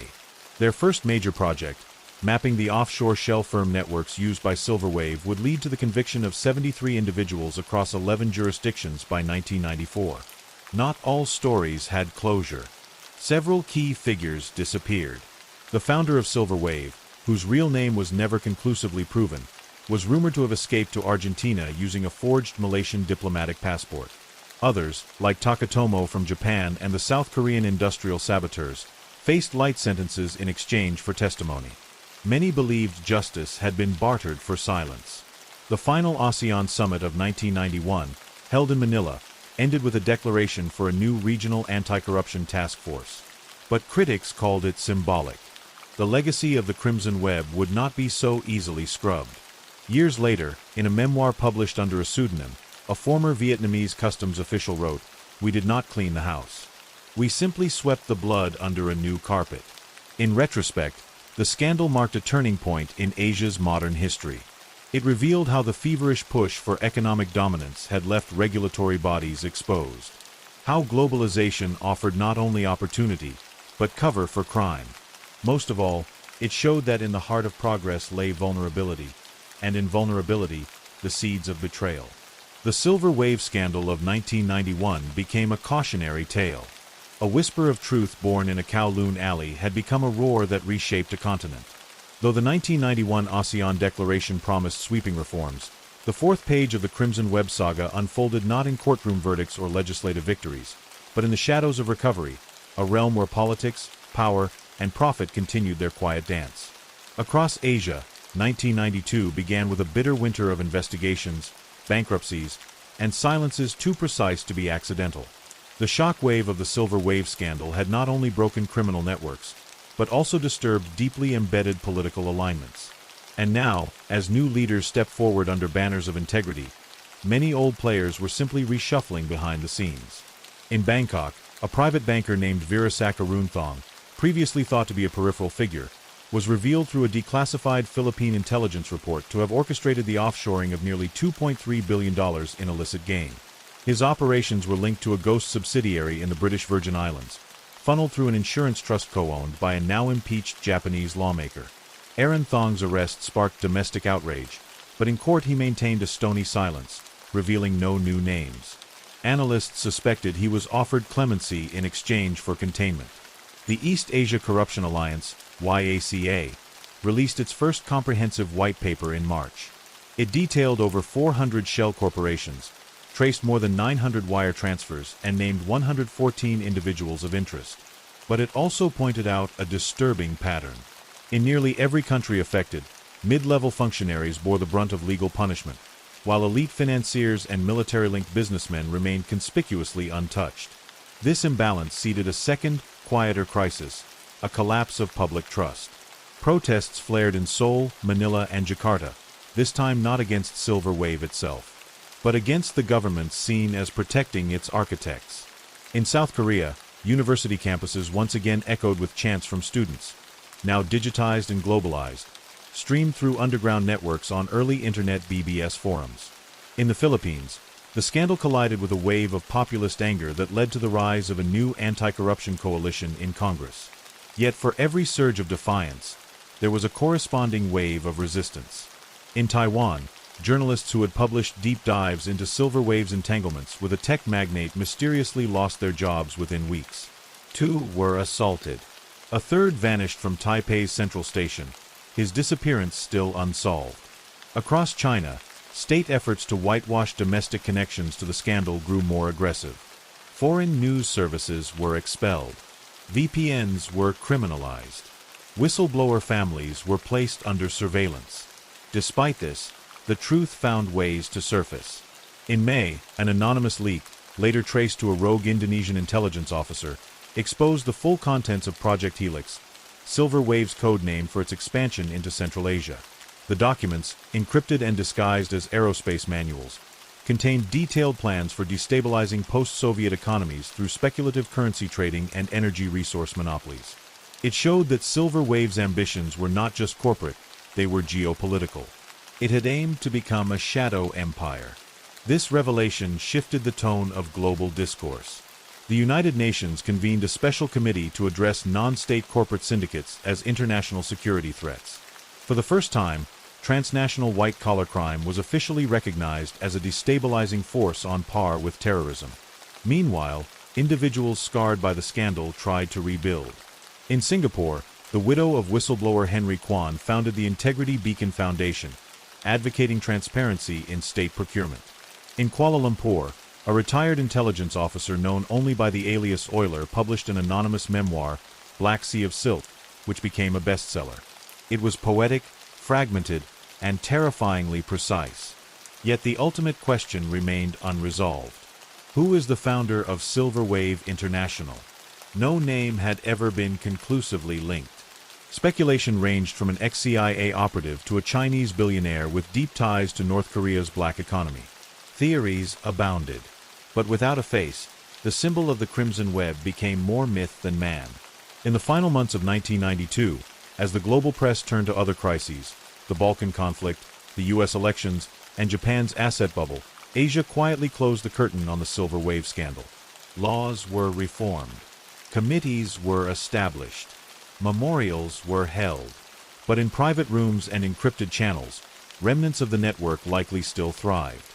A final footnote came in December, when the East Asia Corruption Alliance released one last report. It listed 5 names. All 5 had been cleared by their respective governments.